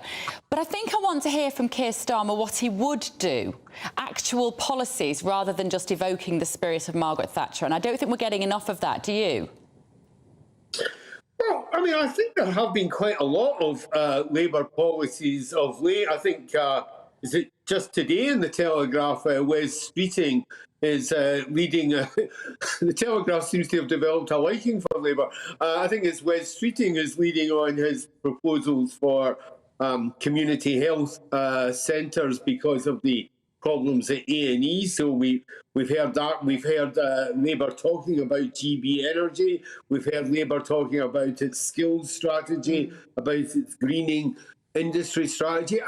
It's not that there's a shortage of policies. The issue is there is a limit to how many policies you can spell out in detail in advance of an election, and when the economic situation is changing from day to day, we don't really know what mess will be left.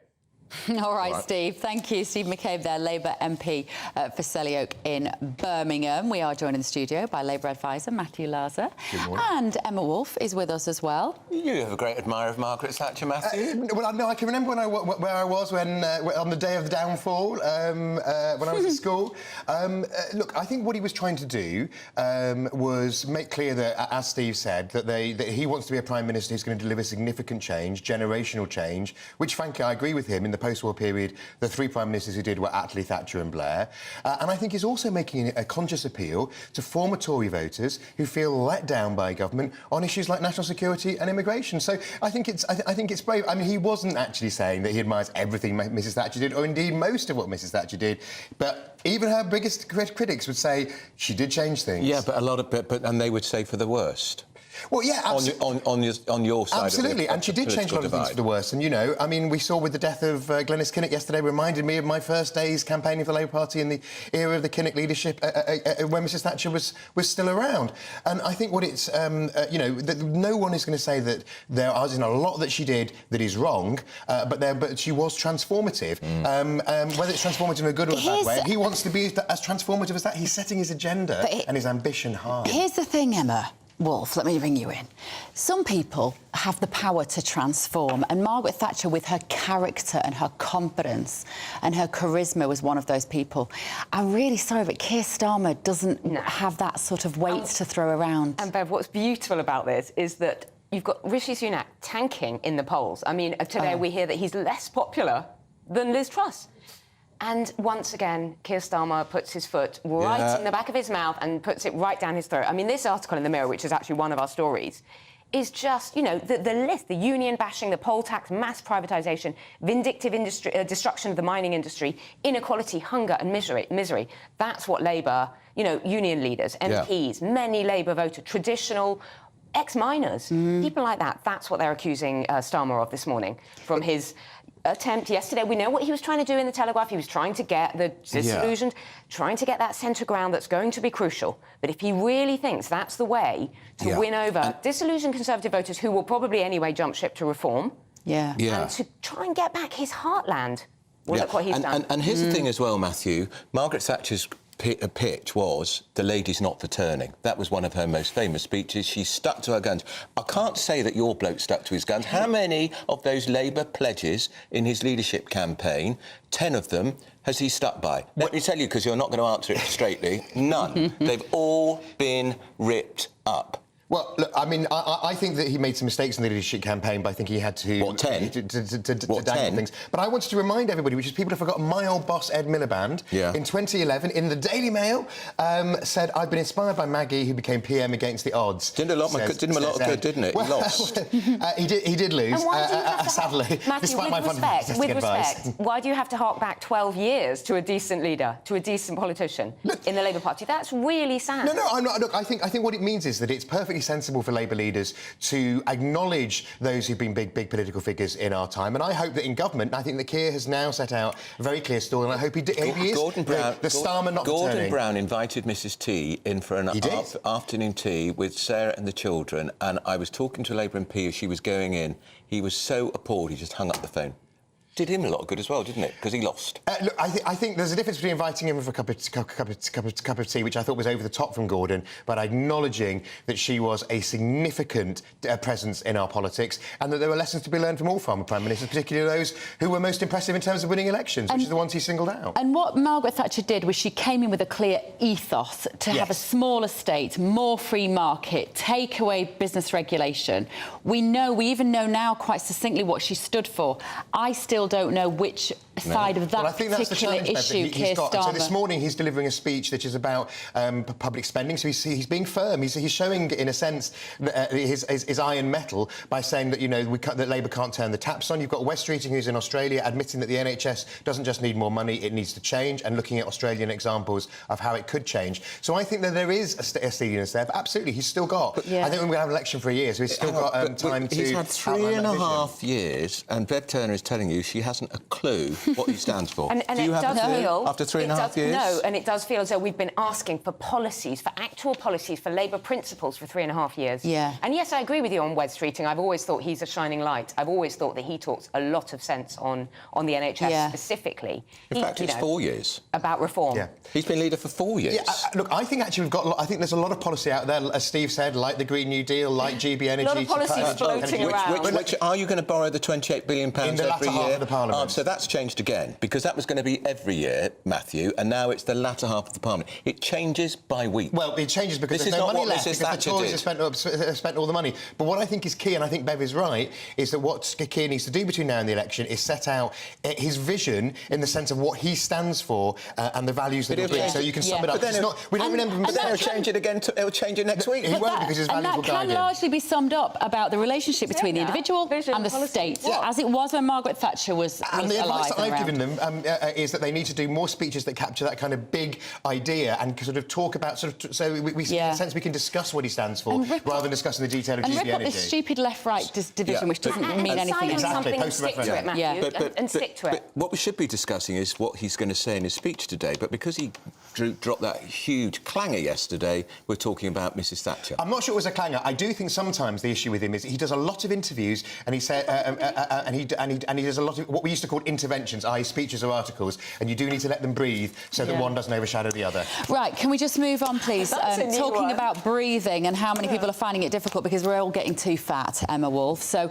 this is some research by the Tony Blair Institute. OK, that always makes me slightly nervous and wonder what he's up to. But apparently Britain's weight problem is costing us £100 billion a year. Why? This is not new.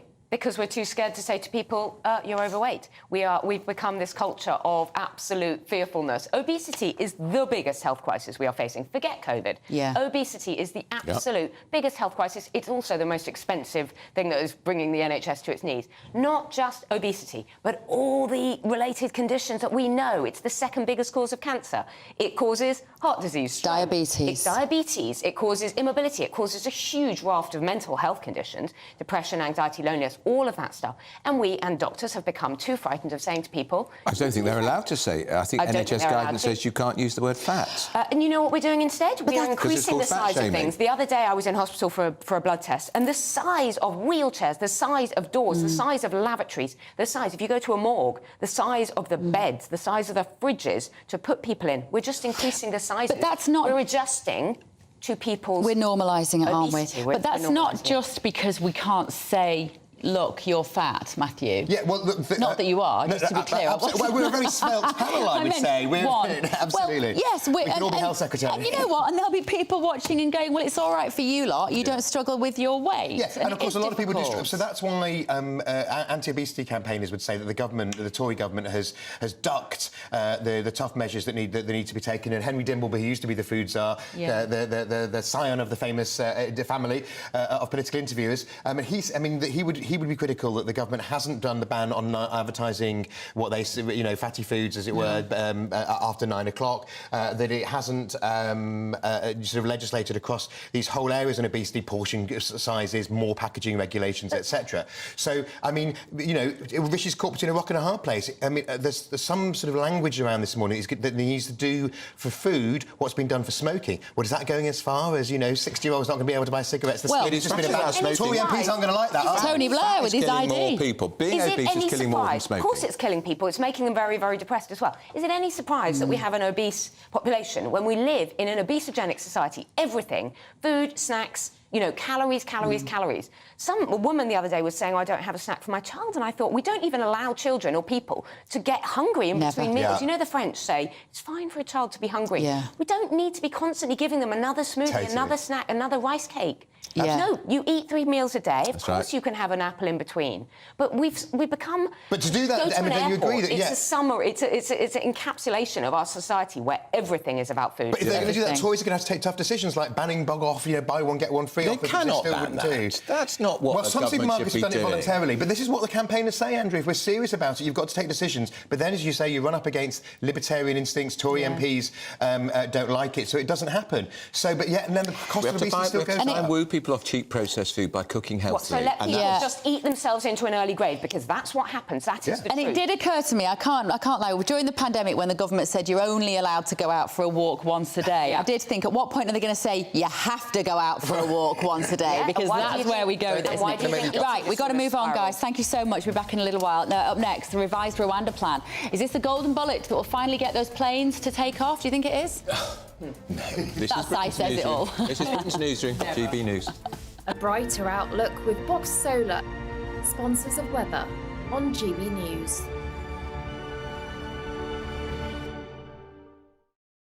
Good morning, welcome to your latest weather update from GB News. I'm Ellie Glazier. It's another cold and frosty start this morning across parts of Scotland and Northern Ireland, with temperatures well below freezing for many of us. But further south, a much wetter picture this morning. Rainfall totals really starting to build up across parts of England and Wales, perhaps causing some travel disruption this morning.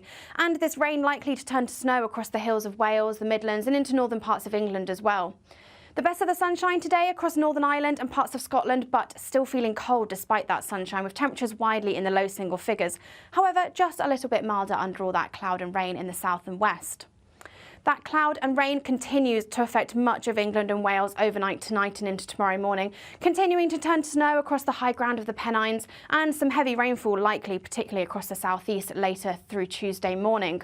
Clear skies again across Northern Ireland and particularly across western Scotland, where it will turn cold again. We could see -6 to -8 across Scotland, however just staying a little milder under that cloud and rain in the south. Tuesday starts another cloudy and damp day, particularly across England and Wales. Some snow showers continue across the Pennines, but that hill snow and rain slowly clears its way towards the southeast into Tuesday afternoon, with some brighter spells developing from the west. The best of the sunshine on Tuesday, definitely across Northern Ireland and Scotland, but still feeling cold here despite the sunshine, with temperatures widely in the low single figures. However, just a little bit milder across the south and west. That warm feeling inside from Boxed Boilers, sponsors of weather on GB News.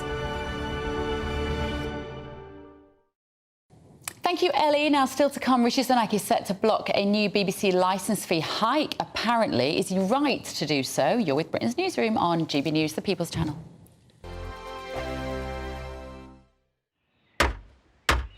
Who is it? We're here for the show. Welcome to the Dinosaur Hour with me, John Cleese. I was married to a therapist. And you survived? I thought we were getting Hugh Laurie. Second best. You interviewed Saddam Hussein. What's that like? I was terrified. I'm playing strip poker with Newsroom. Oh! No, thank you. My CDs need to be put in alphabetical order. Are you going to be problematic again? The Dinosaur Hour. Sundays on GB News.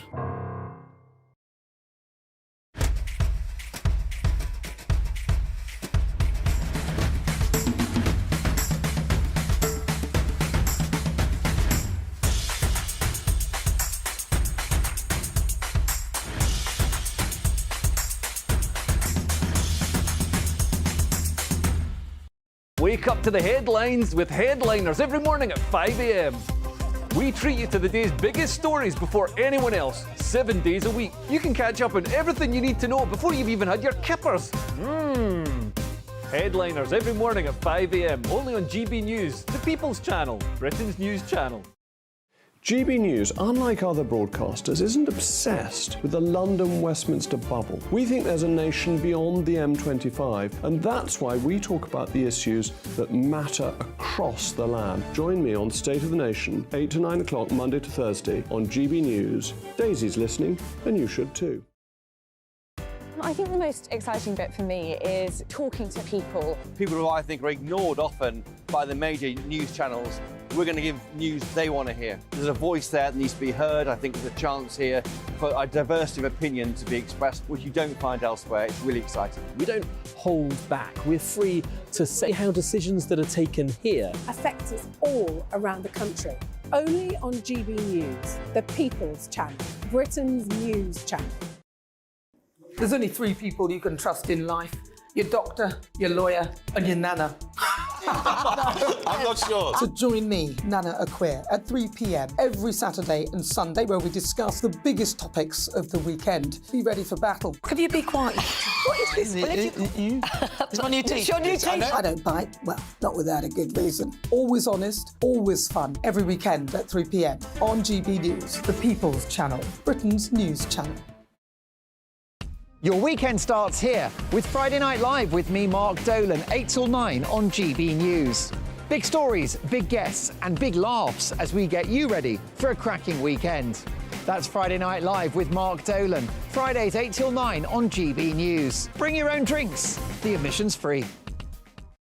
Tired of the usual focus-tested, pre-prepared Westminster runaround? Well, so am I. So you want higher taxes? Is your department to blame for this? Are you rethinking this policy? Every Sunday at 9:30, I'll be sitting down with those in power to get the truth about the issues affecting you. Let's be honest, we've known about the cost pressures of this project for years, not months. That's the Camilla Tominey Show, a politics show with personality. On GB News, the People's Channel, Britain's news channel.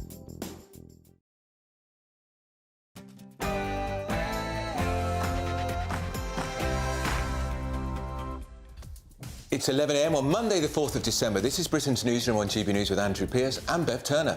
Revised Rwanda plan. The British government is set to sign a new treaty with Rwanda to finally get those planes off the ground, they think. But will they ever take off? What do you think? And Sunak takes on the BBC. The Prime Minister warns the BBC he'll block plans to increase the licence fee by around £15 next year, the biggest increase for 40 years. We'll have the latest. And Thatcher backlash. Labour leader Sir Keir Starmer has upset many people in his party for praising Margaret Thatcher for bringing meaningful change, was his description, during her time as Prime Minister.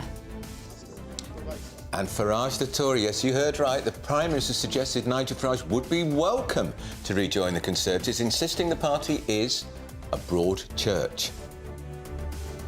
And of course, Nigel Farage is currently in the final week in the jungle on I'm a Celebrity, and voting is open to make him king. And he has this message just for GB News viewers. I'm asking you to vote Remain. No, seriously, vote for me to remain in the jungle. Now, the easiest way to do it is to get the I'm a Celebrity app. That gives you 5 free votes, or you can phone or text.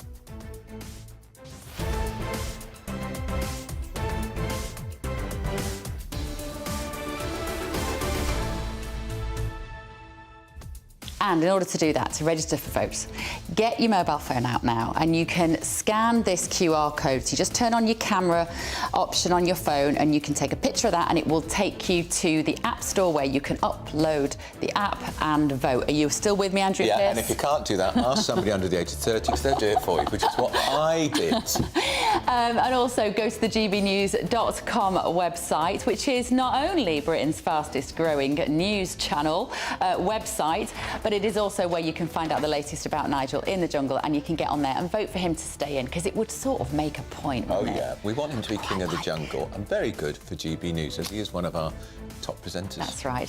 So email this morning, gbviews@gbnews.com, to get in touch with us, let us know your thoughts. But first, here with your very latest news, here's Tatiana Sanchez.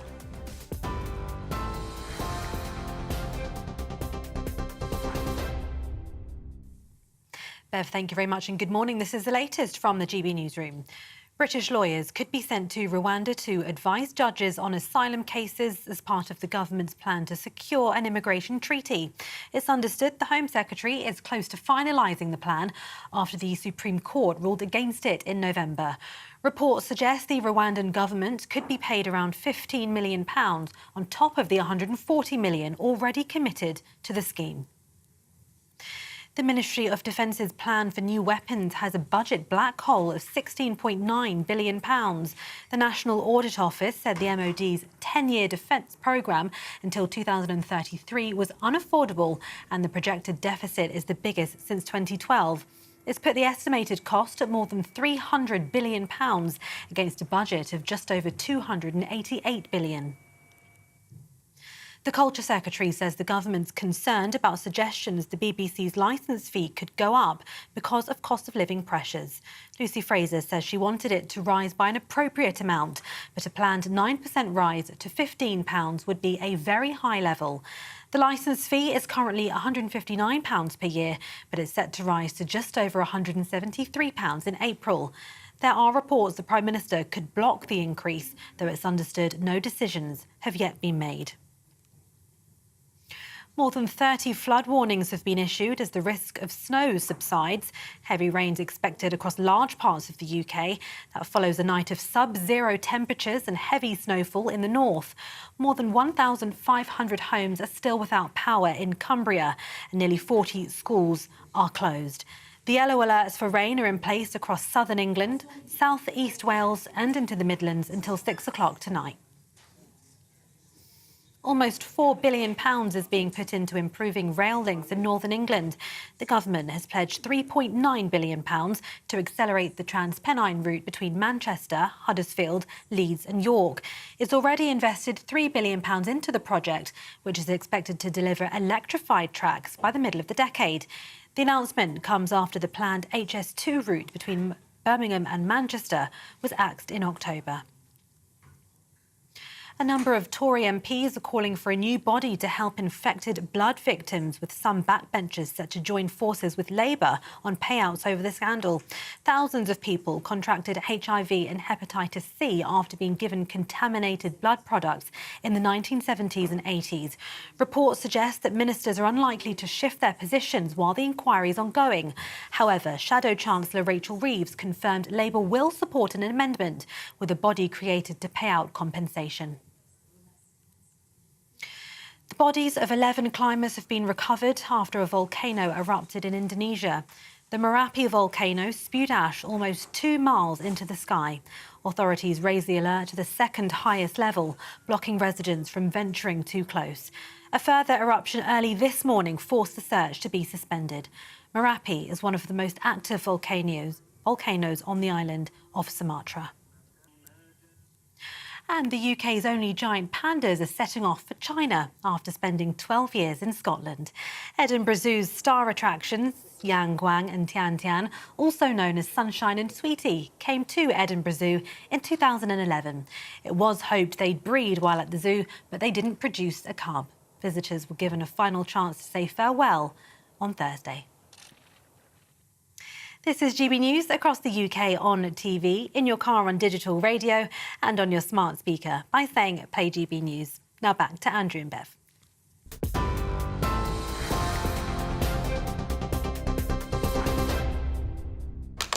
Very good morning. Thank you for joining us this morning, 11:06. More and more of you joining us every morning. We are certainly are on TV and on the radio. Yeah, so grateful for your stay company. with us, and a lot of you getting in touch. A lot of you very exercised, as I thought you would be, by the licence fee. The plan's put up by 9%, biggest increase for 40 years. We think probably the biggest increase ever, taking up to £173.30. By the way, 2.8 million people refuse to pay it every year, and that number's rising. Bob says it's very simple. If you don't pay your licence fee, all BBC programmes should be made unavailable at the throw of a switch. No court cases. Fine. Yeah. Stephen says the only reason... Oh, this is about the BBC... this is about our obesity issue, which is on the front page of The Times this morning. The only person responsible for being fat is the one looking back at you in the mirror, no one else.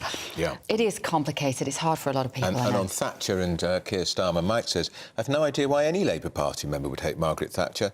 After she was removed from power, Labour was in power for 2 terms. That's 10 years. Actually, 3 terms. Yeah. And talking about...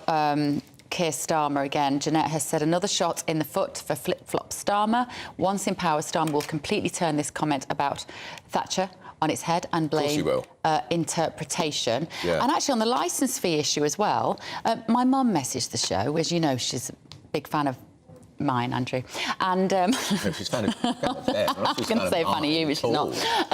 But actually, she reminded us that until 2020, actually, pensioners or over 75s had the licence fee for free. You didn't have to pay for it if you're over 75. And then in 2020, it went back. So my mum was like, actually, we've not been paying this for a while, and suddenly we're going to have to pay 180 quid a year. That's a lot to budget for. And just to remind you, it was scrapped. The free licence was scrapped. A deal George Osborne did with the BBC.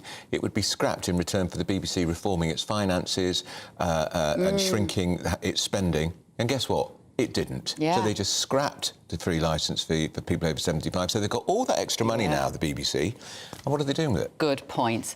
Let us know your thoughts this morning, gbviews@gbnews.com. Now, we can't stop talking about Rwanda. The government's going to give even more money to secure an immigration treaty. The talk is up to £15 million, although that is disputed by the Home Office. So, member of the London Assembly, Sean Bailey, joins us now. Lord Bailey, Lord Bailey, come on, let's not do Sean down like that. Do we bow? Not anymore. OK. Lord Bailey of where? Put it this way, my mum refuses to call me Lord Bailey. And what is your title? What's your full title, Sean, now? My title is Lord Bailey of Paddington. I was born in the old Paddington Hospital. Round the corner? Yes, just round the corner. What are your thoughts on this Rwanda issue? Because obviously it got blown out by the Supreme Court. We weren't allowed to put asylum seekers on the aeroplanes because of this non-refoulement process. And now we're spending another £15 million. Our viewers are furious, Sean, that we're throwing more money at a problem that looks like it's not going to be the solution. So here's the real deal. Rwanda is the wrong focus. If you look at the number of people on boats, it's a fraction of the people who arrive here legally. So what we really should be doing is twofold. One, we should be looking at our legal routes and what do we do to change them. And secondly, we should be using the laws we already have in place to deal with the boats. We have rules around Clause 51, which you could interpret differently. They're being overly interpreted, people argue. So lots of people are having their claims successful. And actually, Clause 51 would probably say they shouldn't be successful. The point is, we already have the mechanism. Let's use that. Rwanda will not work. The courts will fight and frustrate it because from their point of view, they are correct. And I speak to many people in the laws who point out some of the legal loopholes that Rwanda will fail on. So why is Rishi Sunak so useless on this if it's actually a lot more simple? There's 2 things I'd say. It isn't Rishi, it's the whole political firmament. Let's remember, everything that the government has tried to do, somebody else was frustrated. We have people take the government to court. We've had the Labour Party continually tell the government they're useless without providing an alternative. And the important thing here, if you are a voter, if you're a swing voter in the general election, look for the alternative. Don't just listen to the rhetoric. Do you see any... if the Tories don't sort this, Sean, do you think they're going to pay a very heavy price at the next general election? Because we were talking to Mark Francois here. Francois earlier, he was campaigning in his constituency in Essex at the weekend. He said it was way above the cost of living issue was the small boats and the government's pathetic failure to get to grips with it. What Mark Francois is signalling, it's in particular areas of the country. Right. Now, the worry for the Tories, it is very particular in some of their stronger areas, the South Coast, etc., that could could work against them. But in other places, like all of the major urban conurbations, London, Manchester, Birmingham, it's just not on the agenda. Right. But the real thing where the Tories will win or lose this argument is by forcing Keir Starmer to give detail. The words legal routes, what does that mean? I know, How quite many right. does that mean? You know, what is he going to do with Rwanda? What's he going to do with all the money we're giving to France? Whatever the 15 million looks like, you know, you sit home and think, 15 million, that's a lot of money. That is chicken feed compared to what we're giving to France. What are we getting for that money? These are the questions that any government that wants to win a general election has to answer. I agree with that, but do you think, is there a sense that it's the government who are in power and they've kept promising on Rwanda, they've been thwarted by the courts, and they could be the House of Lords, where you'll be no doubt having a battle on this soon. Is there a sense that people think it's not about Labour, it's about the Tories because they've been in power for 13 years and they haven't stopped the votes? Yes, of course they are, because especially if you're neutral, if you're thinking I could go one way or the other, you have to look at the record of the people in charge and weigh it up against what's being said, and a record is far easier to measure. Far easier to measure. So do you think that part of this issue then is that Rishi Sunak is not communicating sufficiently well, that there's only so much he can do on this? As you say, it's about the lawyers on the other side who don't want these people to be sent home or sent to Rwanda, and it's about Labour blocking it. He doesn't seem to make much capital in terms of rhetoric around that issue. He absolutely should. He should point out what he can legally do, what he's tried to do, and most importantly, who's frustrated him. Like, for instance, you talk about, here Labour talk about the financial situation the country's in, but nobody points out they backed every deal the government made, everything the government did around lockdowns, around the amount of money spent, Labour was pro that. They wanted more. Exactly. So the idea that somehow the Tories have done a different spending deal to what they would have done is ridiculous. Yeah. But I believe once an election comes around, more people will immediately want to know, well, where's Keir Starmer And or the Labour Party? And they have voted against every single measure that the government have tried to bring in to stop this huge surge of illegal migration. Everything. And again, and without an alternative. So what Labour are good at traditionally is opposition politics. They are masters of it, the best in the world. But the problem of opposition politics is you can't run a country that way. And when people ask that very direct question, what would have you done? There's no answer there. And I think what we're relying on now is the wisdom of the British electorate. And I'd have to say that they're generally pretty smart. Your Prime Minister is deeply unpopular. This is the problem. You know, repeated research and polls show that he is at the bottom of the list of popularity.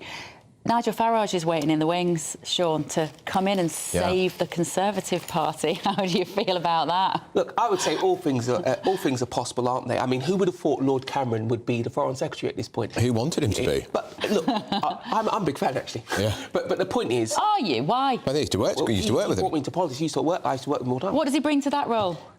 Masses and masses of charm and experience. And when you're on the international stage, those two things are very important. You mean there isn't any charm and experience in the current cabinet? You'd be hard-pressed to find some charm in this cabinet. Kemi Badenoch, she'd have been great at that job. Kemi is a good friend of mine. She is great. But again, you'd be hard-pressed to find someone with Cameron's mix of experience and charm. Very hard-pressed. What about Farage coming back to the Tory party? But Rishi said it's a broad church. All things are possible, but I don't think while Rishi's around, but there's a challenge for Farage. He would have to demonstrate a slightly broader appeal. Most people watching this now love Nigel. We all do. But the point is, he'd have to appeal beyond that immediate group of people.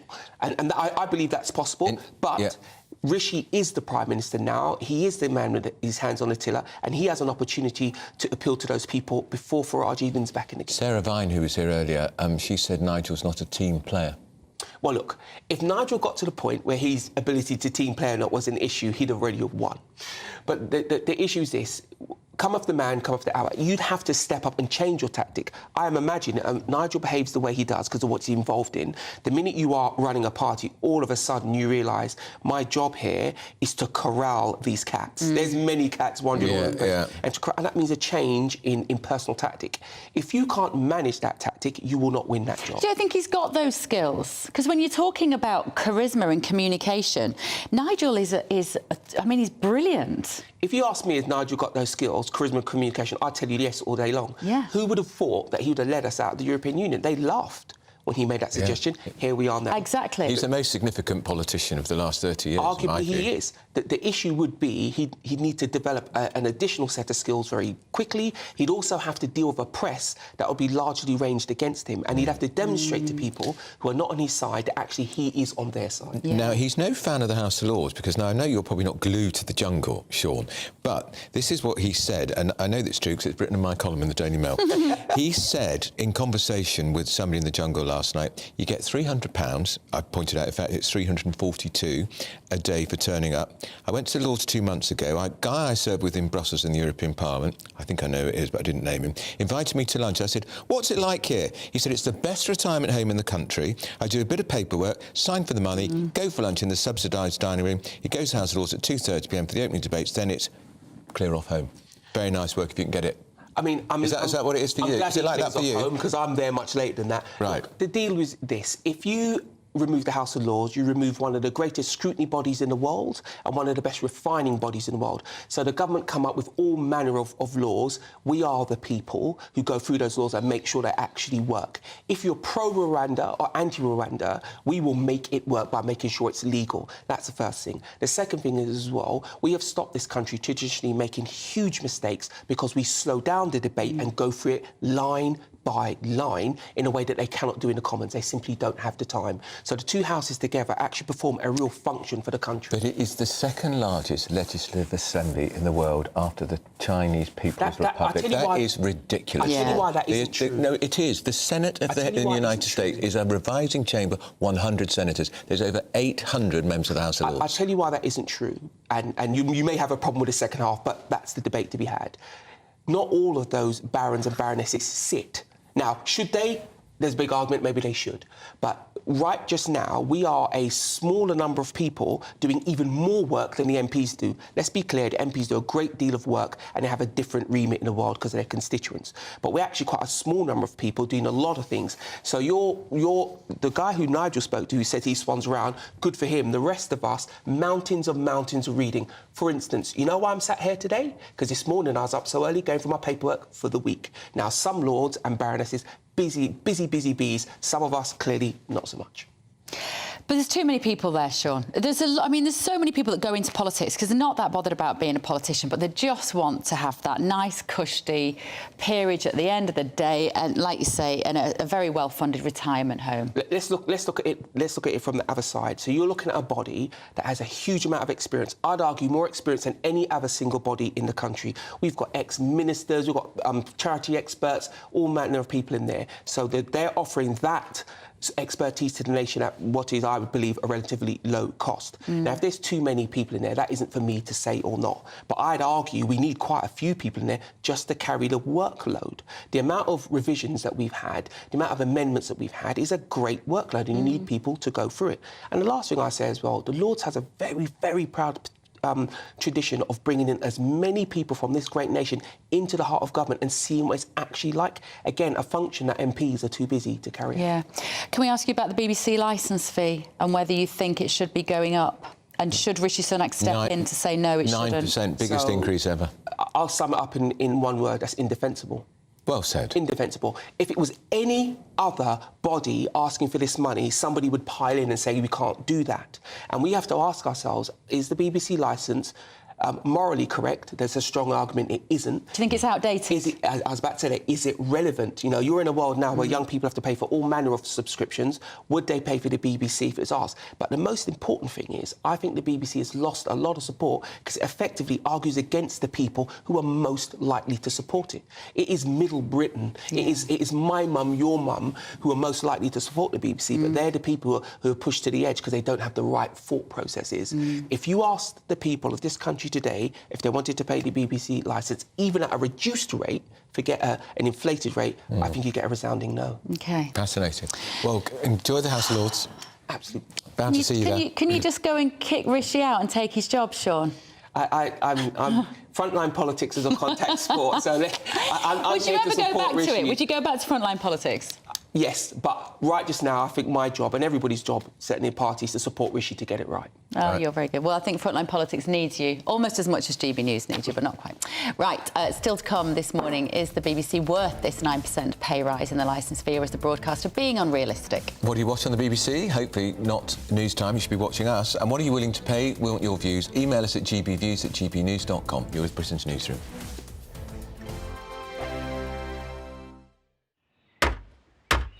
Who is it? We're here for the show. Welcome to the Dinosaur Hour with me, John Cleese. I was married to a therapist. And you survived? I thought we were getting Hugh Laurie. Second best. You interviewed Saddam Hussein. What's that like? I was terrified. I'm playing strip poker with you three. Oh! No, thank you. My CDs need to be put in alphabetical order. Are you going to be problematic again? The Dinosaur Hour. Sundays on GB News. Good afternoon, Britain. Good afternoon, Britain. Join us, Tom and Emily, To find out what's happening in the heart of Westminster. and why it matters to you. Weekdays from midday, we bring you the most compelling stories from across the United Kingdom. And from your doorstep to our inbox, That's right, we want to hear from you, GB News. Britain's news channel. I think the most exciting bit for me is talking to people. People who I think are ignored often by the major news channels. We're going to give news they want to hear. There's a voice there that needs to be heard. I think there's a chance here for a diversity of opinion to be expressed, which you don't find elsewhere. It's really exciting. We don't hold back. We're free to say how decisions that are taken here affect us all around the country. Only on GB News, the People's Channel, Britain's news channel. I'm Michelle Dewberry, and I'm not here to tell you what to think. I'd much rather hear what you have to say. So send in your opinions to gbviews@gbnews.com. Keep them clean, and you never know, I might read them out. With my panel here on Jubes & Co, we debate, we get stuck into the issues of the day on a show where all views are welcome, especially yours. GB News, the People's Channel, Britain's news channel. In the GB Newsroom, we bring you the news as it happens. With our team of dedicated journalists across the UK, we're ready to give you accurate reporting every day. When the news breaks, we'll be there with bulletins on GB News, the People's Channel, Britain's news channel. Your weekend starts here with Friday Night Live with me, Mark Dolan, 8 till 9 on GB News. Big stories, big guests and big laughs as we get you ready for a cracking weekend. That's Friday Night Live with Mark Dolan. Fridays 8 till 9 on GB News. Bring your own drinks. The admission's free. GB News, unlike other broadcasters, isn't obsessed with the London-Westminster bubble. We think there's a nation beyond the M25, and that's why we talk about the issues that matter across the land. Join me on State of the Nation, 8 to 9 o'clock, Monday to Thursday, on GB News. Daisy's listening, and you should too. Tired of the usual focus-tested, pre-prepared Westminster runaround? Well, so am I. So you want higher taxes? Is your department to blame for this? Are you rethinking this policy? Every Sunday at 9:30, I'll be sitting down with those in power to get the truth about the issues affecting you. Let's be honest, we've known about the cost pressures of this project for years, not months. That's the Camilla Tominey Show, a politics show with personality. On GB News, the People's Channel, Britain's news channel.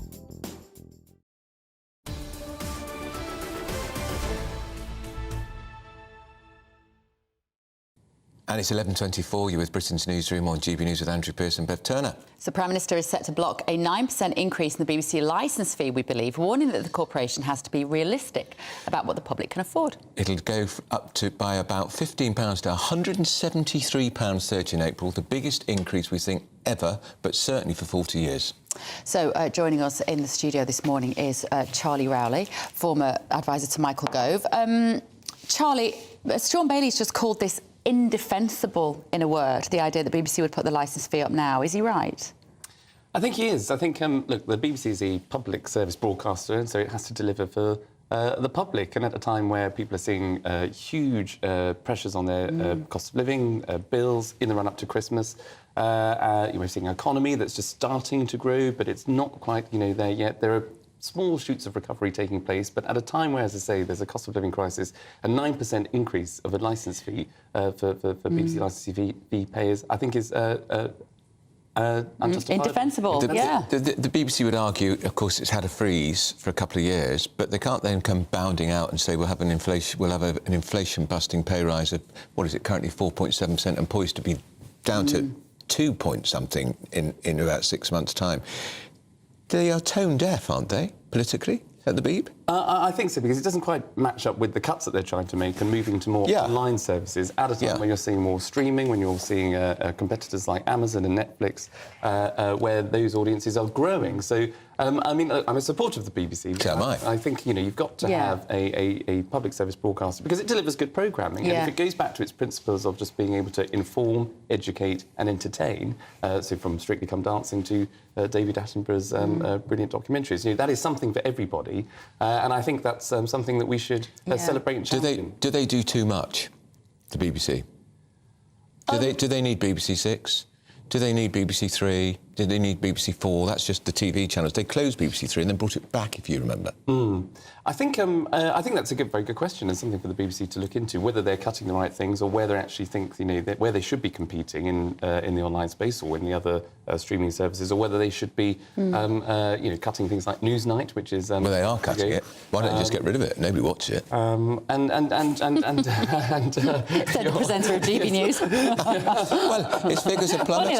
Its figures are plummeting. Well, actually, it was on Newsnight where they had 3 guests who all said GB News should be closed down. Yes. Is that the BBC? In fact, yes, you're right. Close down Newsnight. Glad you reminded me of that. Rubbish programme. Don't watch it. And of course, over the last few years, impartiality at the BBC has been the key focus. Yes. But I think what people forget is because the BBC is funded by taxpayers' money, when it does come into the spotlight in terms of not in terms of impartiality and sort of breaking its code, it does get a huge amount of scrutiny. Things like Gary Lineker, things like that particular episode on Newsnight when you had those guests that weren't particularly balanced. I think it does come under the spotlight. It does have to correct itself, maybe more than other services. So I think you know, I'm a supporter of the BBC, but just this 9% increase. Do you know anyone under the age of 25 who watches television, watches TV? They watch. They get their feed on their devices, don't they? And they're not paying the licence through that, which they should be. Yes, I think that's right. And I think, look, you know, people are moving to online. They're moving to the mobile phones. They're moving to. So is that a data licence fee? Potentially, yes, I think it is. I think it needs to make sure that it is able to fund the programmes that we all want to love and enjoy, but also to make sure that it's cost-effective for the licence. And we spend a lot of time on this show defending the needs of the elderly. I will always defend the needs of the elderly, who often don't have people speaking for them in this country.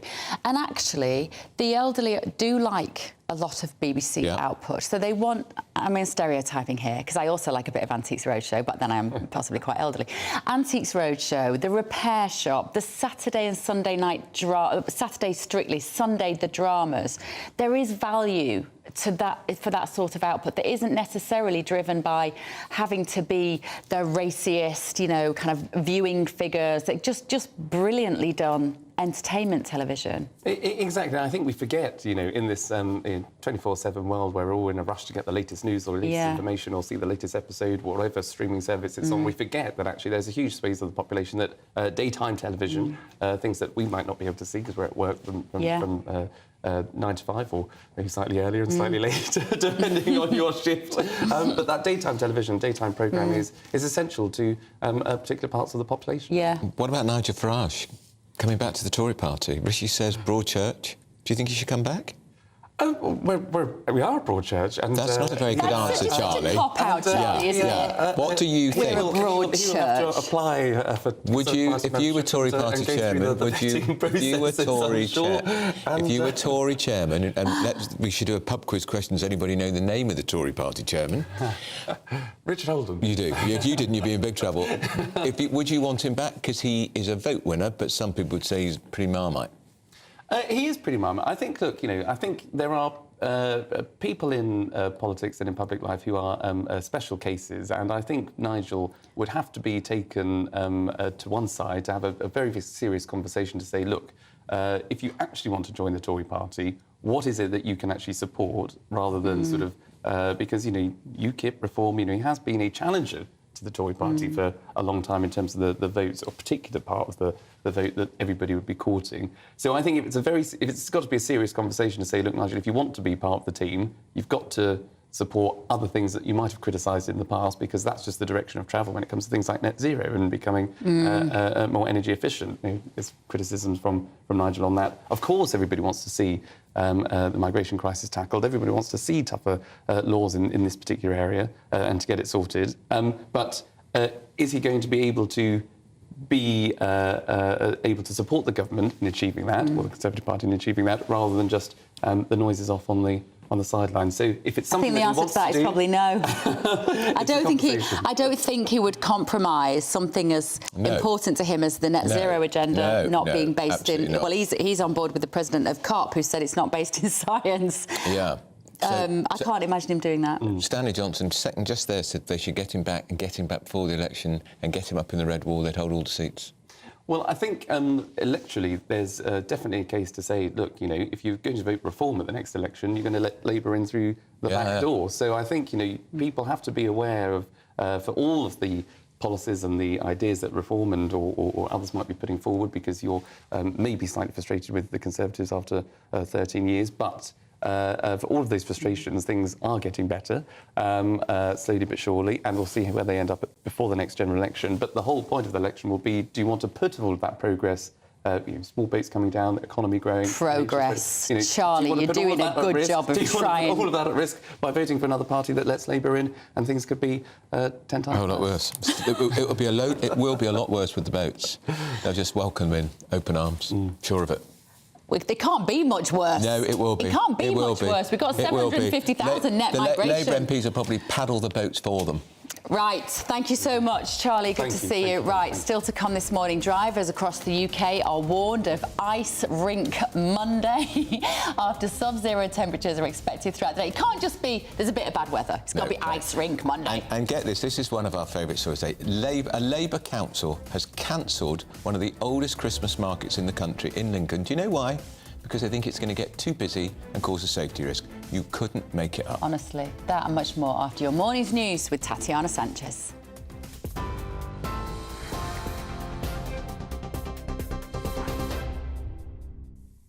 Bev, thank you. It's 11:33. This is the latest. British lawyers could be sent to Rwanda to advise judges on asylum cases as part of the government's plan to secure an immigration treaty. It's understood the Home Secretary is close to finalising the plan after the Supreme Court ruled against it in November. Reports suggest the Rwandan government could be paid around £15 million on top of the £140 million already committed to the scheme, though the Home Office disputes those numbers. The Prime Minister said the BBC should be realistic about licence fee increases. It's currently £159 per year, but it's thought the corporation wants to hike the charge by as much as 9% next year to just over £173. The Culture Secretary, Lucy Fraser, says she wanted it to rise by an appropriate amount, but the planned rise would be a very high level amid cost of living pressures. There are reports Rishi Sunak could block the increase, though it's understood no decisions have been made. Almost £4 billion is being put into a rail project for the north of England. Ministers are promising to invest £3.9 billion to upgrade the Transpennine route connecting Manchester, Huddersfield, Leeds and York. It's after the Prime Minister scrapped the northern leg of the HS2 route between Manchester and Birmingham this year. And more than 30 flood warnings have been issued as the risk of snow subsides. Heavy rains expected across large parts of the UK after a night of sub-zero temperatures and heavy snowfall in the north. More than 1,000 homes are still without power in Cumbria and nearly 40 schools are closed. The yellow alerts for rain are in place across southern England, South East Wales and into the Midlands until 6 o'clock tonight. For more on all of those stories, you can visit our website, gbnews.com.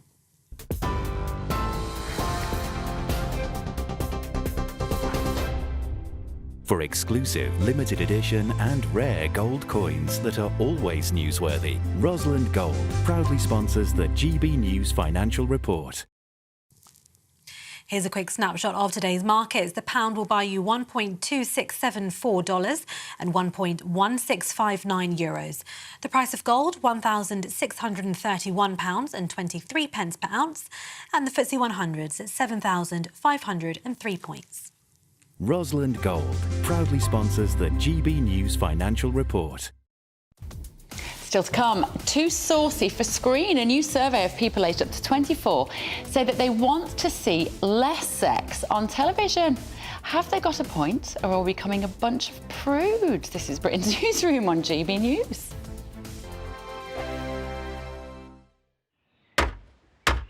Who is it? We're here for the show. Welcome to the Dinosaur Hour with me, John Cleese. I was married to a therapist. And you survived? I thought we were getting Hugh Laurie. Second best.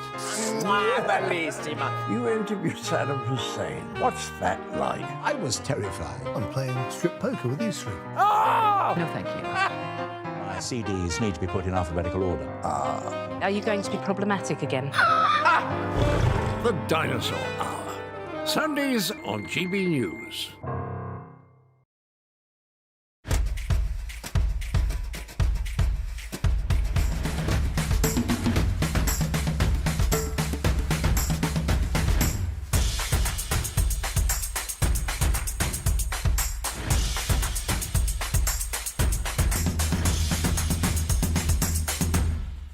Wake up to the headlines with Headliners every morning at 5 a.m.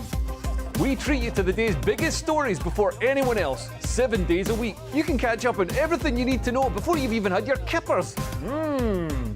Headliners every morning at 5 a.m. only on GB News, the People's Channel, Britain's news channel. GB News, unlike other broadcasters, isn't obsessed with the London-Westminster bubble. We think there's a nation beyond the M25, and that's why we talk about the issues that matter across the land. Join me on State of the Nation, 8 to 9 o'clock, Monday to Thursday, on GB News. Daisy's listening, and you should too. I think the most exciting bit for me is talking to people. People who I think are ignored often by the major news channels. We're going to give news they want to hear. There's a voice there that needs to be heard. I think there's a chance here for a diversity of opinion to be expressed, which you don't find elsewhere. It's really exciting. We don't hold back. We're free to say how decisions that are taken here Affects us all around the country. Only on GB News, the People's Channel, Britain's news channel. There's only three people you can trust in life. Your doctor, your lawyer, and your nana.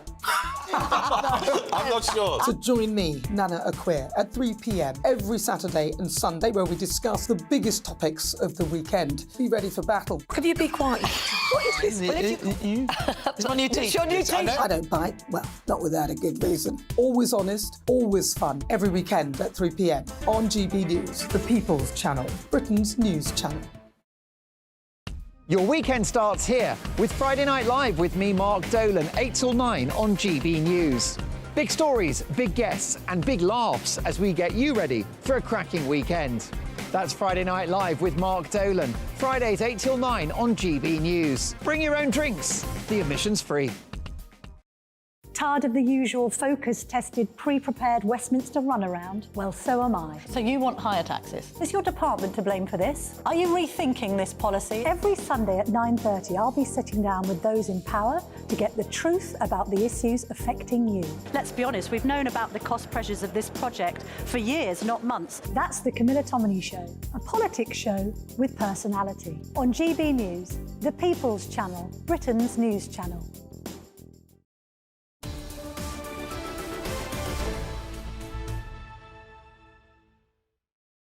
Very good morning. It's 11:39. You're with Britain's Newsroom on GB News with Andrew Pearce and Bev Turner. Well, we've got the panel back with us, Emma Wolfe and former Labour advisor Matthew Larser.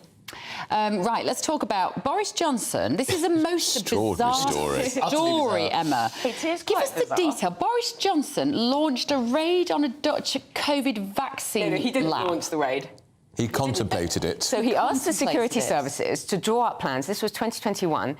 He asked the security services to draw up plans to raid a Dutch COVID factory because they had 5 million doses, allegedly, of AstraZeneca jabs, which he felt they were withholding from this country. Was this all to do with the inertia of the EU? Yeah, it's the sort of wars that broke out, the EU wars that broke out over vaccines. I mean, this COVID soap opera, I wonder what he'll say about it. So what was he going to send?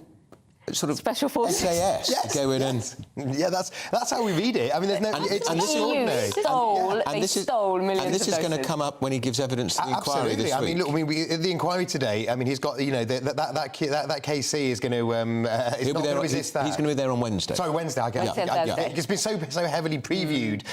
You get confused. But the idea that you were literally going to send the SAS to a friendly NATO country to go and grab the vaccine factory. To a vaccine factory. Storming a vaccine. Fly in, grab them and fly out. It's just absurd. And I think what it will highlight is that whatever his other qualities, as some see them, a kind of calm, sensible decision-making wasn't Boris's number one strong point.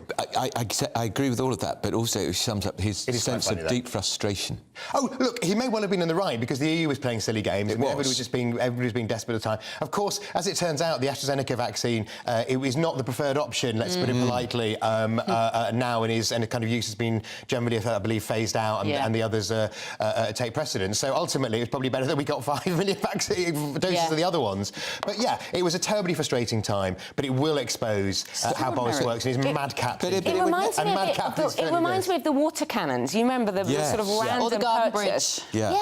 Exactly. These Utopian kind of crazy thinking. ideas. Yeah. He was literally asking them to investigate military options on this poor factory in Leiden. Well, not poor factory, but I mean... Well, I wish they definitely weren't poor. I wonder who would have been the one who had to say, Prime Minister, not in your life. Yeah, the Cabinet Secretary, the Secretary of State for Defence. But then again, maybe the Chief of General Staff. Chief of General Staff. It was such a bizarre thing. They were literally telling us we couldn't leave our homes. They were literally telling us, don't touch this, don't touch that, don't hug your mum. So actually, in the context of that, this probably would have just been another odd thing. I think we forget how surreal it was, don't we? I mean, because we've all tried. I mean, quite right. I don't forget. But it was. But absolutely, it was just. At the time, it may have seemed more sensible. But in the cold light of day, it seems.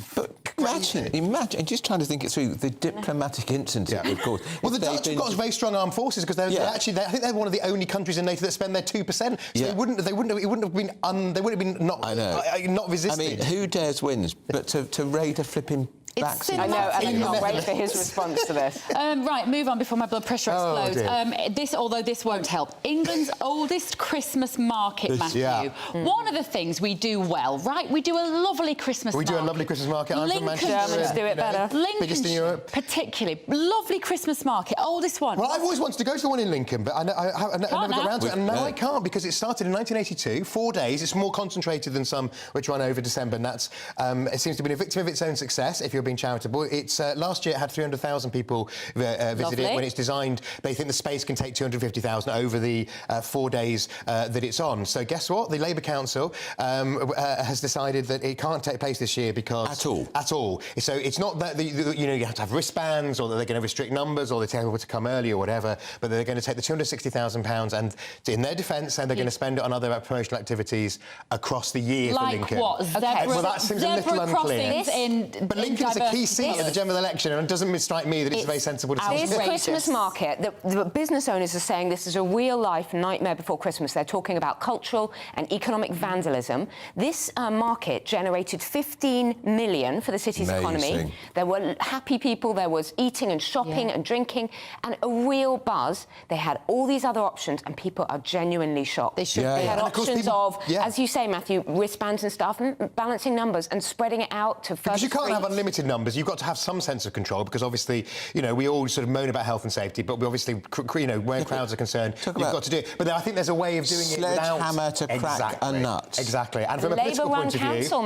It's a key Labour target at the general election, so it seems a bit daft to me. They have to reverse it and quickly. Well, I think they may be too late for this year, but certainly it needs to be back next year. Somehow, somebody needs to come to their aid, tell them how to manage the crowds. There'll be small traders will go under because and there are business owners and small traders who literally, this is their Rwanda This now. is part This is of their golden ticket for the year. And the other thing is, of course, people come back to the city, don't they? They've had a great time at the Christmas market. And they they'll come see a back for lovely day, B&B and other part of the year. And if this is an Killjoys. indication of what a Labour government would do, I hope it isn't. But Labour won't you know ban why Christmas. it is? It's that horrible patrician attitude again. We're going to keep you safe. We're not going to let you go out. It's a panicky attitude of local authorities. And although it's run by the ratepayers, we saw last week with Havering Council in London who didn't want to light the menorahs for Hanukkah because they were worried about the political situation. They've now, thankfully, gone back on that. But it's this kind of slightly Jobsworthy, not slightly, very Jobsworthy approach. And then, of course, that makes local people think that their politicians are completely out of touch. So rethink Lincoln. Honestly, sad, lonely, little power-tripping councillors. Can we get the Labour mayor? He's called Biff Bean. He is called They're Biff refusing Bean. all Biff interviews. Bean, and he's been on a jolly. He's coming on GB News tomorrow. Brilliant. I've just been told we got Biff Bean brilliant. tomorrow. Brilliant. On There you GB. go. That's an exclusive. And you know what? Biff, if you're watching, we're going to thank biff you. him. I should be tuning in. And we're going to Ask biff him. him about this jolly that he went on. He went to visit Lincoln's twin town, Neustadt, in Germany, and he had a lovely tour of the festive market there. Oh, did he? And ask him about So he's managed to get his shopping, Christmas shopping. Well, he was Appalling. coming on. He might not now. He's heard what you've got to say.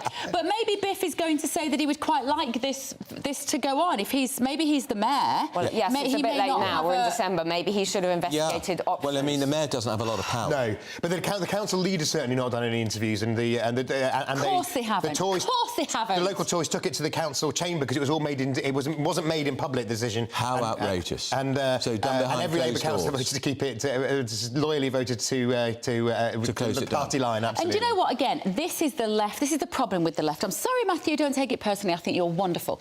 But this idea that they take these decisions all in our best. It's the worst thing the left does. And then they won't talk about it. They won't come on this show to defend themselves. They won't explain their reasons. They snuffle away into I'm their very little happy to defend things. I was defending Can't Keir with all bear my it. life earlier, but I mean, you can't defend something like this when it seems that it's just been like. Do you really defend him with all your life, the Labour leader? Would you Absolutely. really? I'm very, very loyal. It's a bit melodramatic. Here we go. Keir Starmer needs to come out today All my and energy. say, as the Labour leader, I would like to overrule Lincoln Labour Council and I want that market to go ahead. Keir Starmer, that will be a vote winner. And then he can go on a visit next year because we'll still be waiting for the election because the Tories will be clinging on. Do you know local shop owners Makes me have had so a terrible, terrible few years, and they're saying this is a kick in the teeth. And surely that's what Labour stand for: people.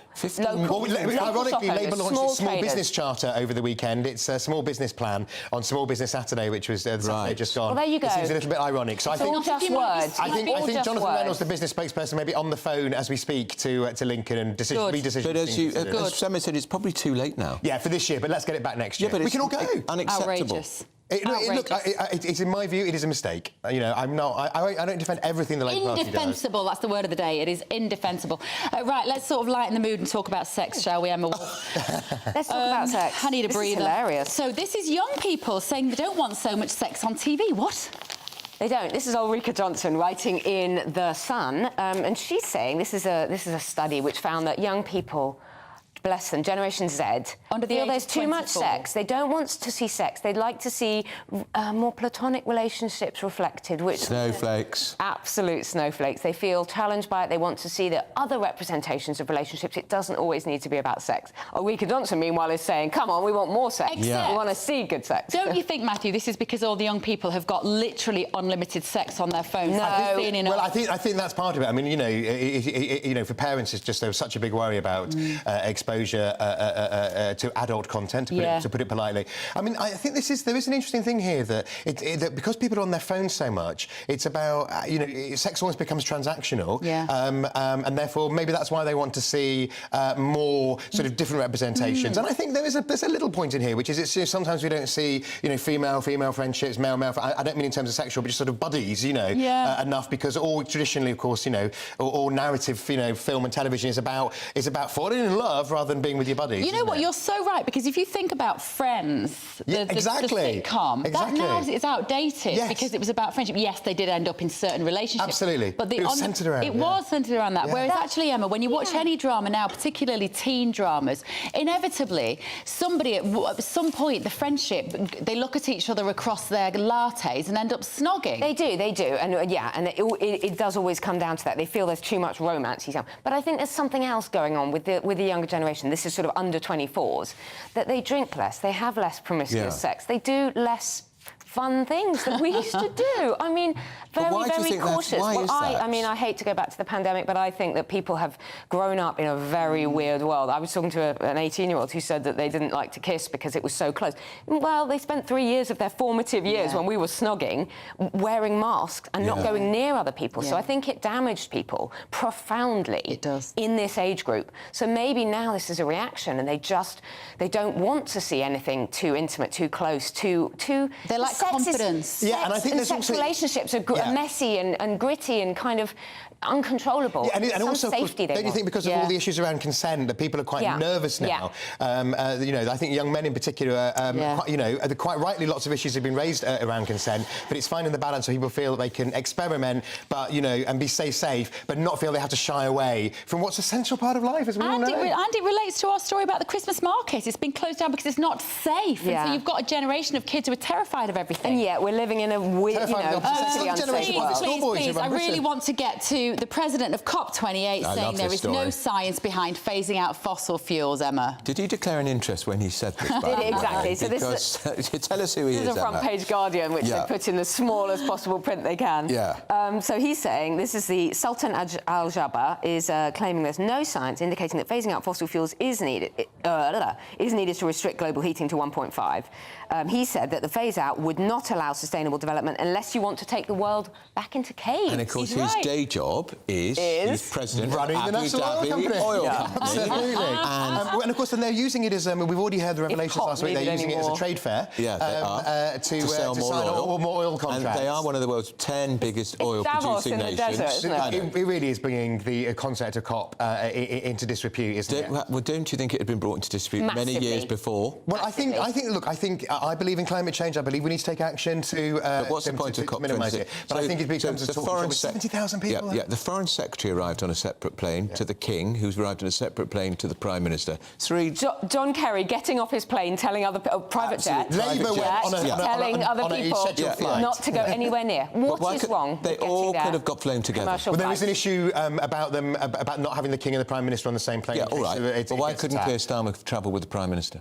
I'm sure he would. No, they can all go separately. I think Keir Starmer had to pay his own way, I think. They can all go separately, but they could have gone commercial. They could. And they don't need 70,000. And we know for a fact that people were having business meetings. It's a Davos jolly in the desert, and we're having this year after year. I think we need to seriously look at COP again. It's like a big party conference in the sense that those who go to party conference knows that, you know, they've got the stuff going on in the hall, but there's this massive trade fair going around. And it's running for another week. It's going on till December the 12th. What's the point? Well, exactly. The other thing is if there's real work to be done and people need to December the 12th, like John Kerry, who's ran for president but is now the climate envoy for Biden, he's there for the whole thing. He's doing the detailed work. You don't need the vice president or the able to fly in and fly out just what was she there for? Oh, yes, to burnish her credentials as potential vice president. Absolutely, to keep the... Because nobody can remember who she is. How about we focus on all the pledges that came out of COP26 and COP27 and do them, and then in 5 years' time... No, but there was a lot that came out of Glasgow, even more that came out of Egypt. And that was 2 ago. And if you remember, the silly cabinet minister who was in charge of it wept as the conference ended. Tory MP. What was his name?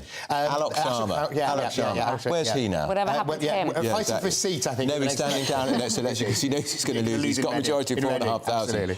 He's a goner. He's a goner. There's quite a few and he'll find a job in the eco-green lobby. Actually, I think that one of the things we haven't looked at is there's apparently another 50 Tory MPs going to stand down as they desperately search for a job. And one of the things we've seen when the junior ministers left is making sure they have 6 months before they can take a job in the sector. So it's a bit grubby, isn't it? It's turkeys and Christmas. Very grubby, isn't it? But that's it from them. Thank you. Always a joy. Matthew, always a pleasure. Emma. Always lovely to have you here. We have come to the end of our show this morning at Britain's Newsroom. But up next, it's Good Afternoon Britain with Tom and Emily. See you tomorrow. See you then. It is indeed Good Afternoon Britain. We're expecting some huge news, a big new package of migration policies from the Prime Minister intended to bring down those migration figures. Yes, this afternoon we're expecting a statement in the House of Commons. We're expecting detail within the next half an hour on what this enormous seismic package could be. Could it turn around Rishi Sunak's fortunes? Well, all of that to come on Good Afternoon Britain. Looks like things are heating up. Boxed boilers, sponsors of weather on GB News.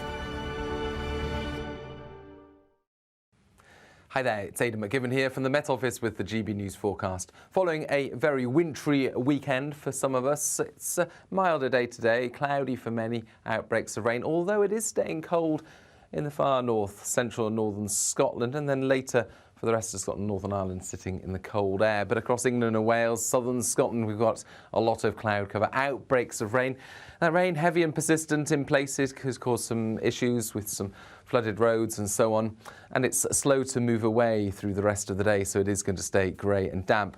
Now for Northern Ireland, central and northern Scotland, it's brighter with some wintry showers, mostly rain in